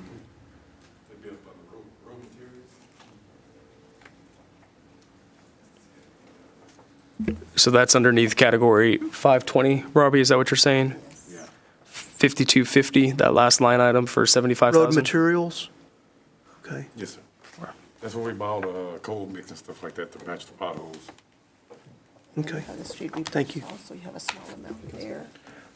Just one little last thing. When you talked about the bond issue, probabilities and things, one of the things I'd also like to see us attack in this year is how do we help our citizens attack the appraisal district issues.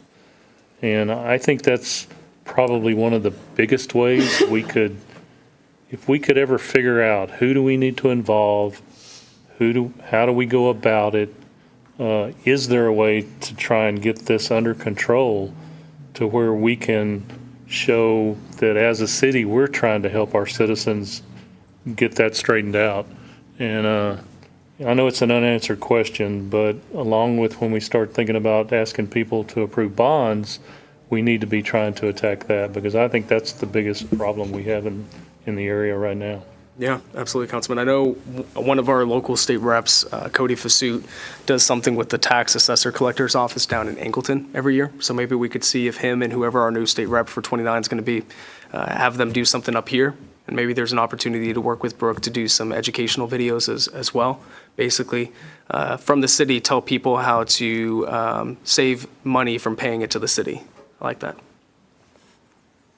No chuckles for that. Okay, never mind. Everyone's tired. Everyone's ready to go. That's a great idea, Councilman. There are some things we can work on there. So if you want to take the lead on that, we'd love to work with you there.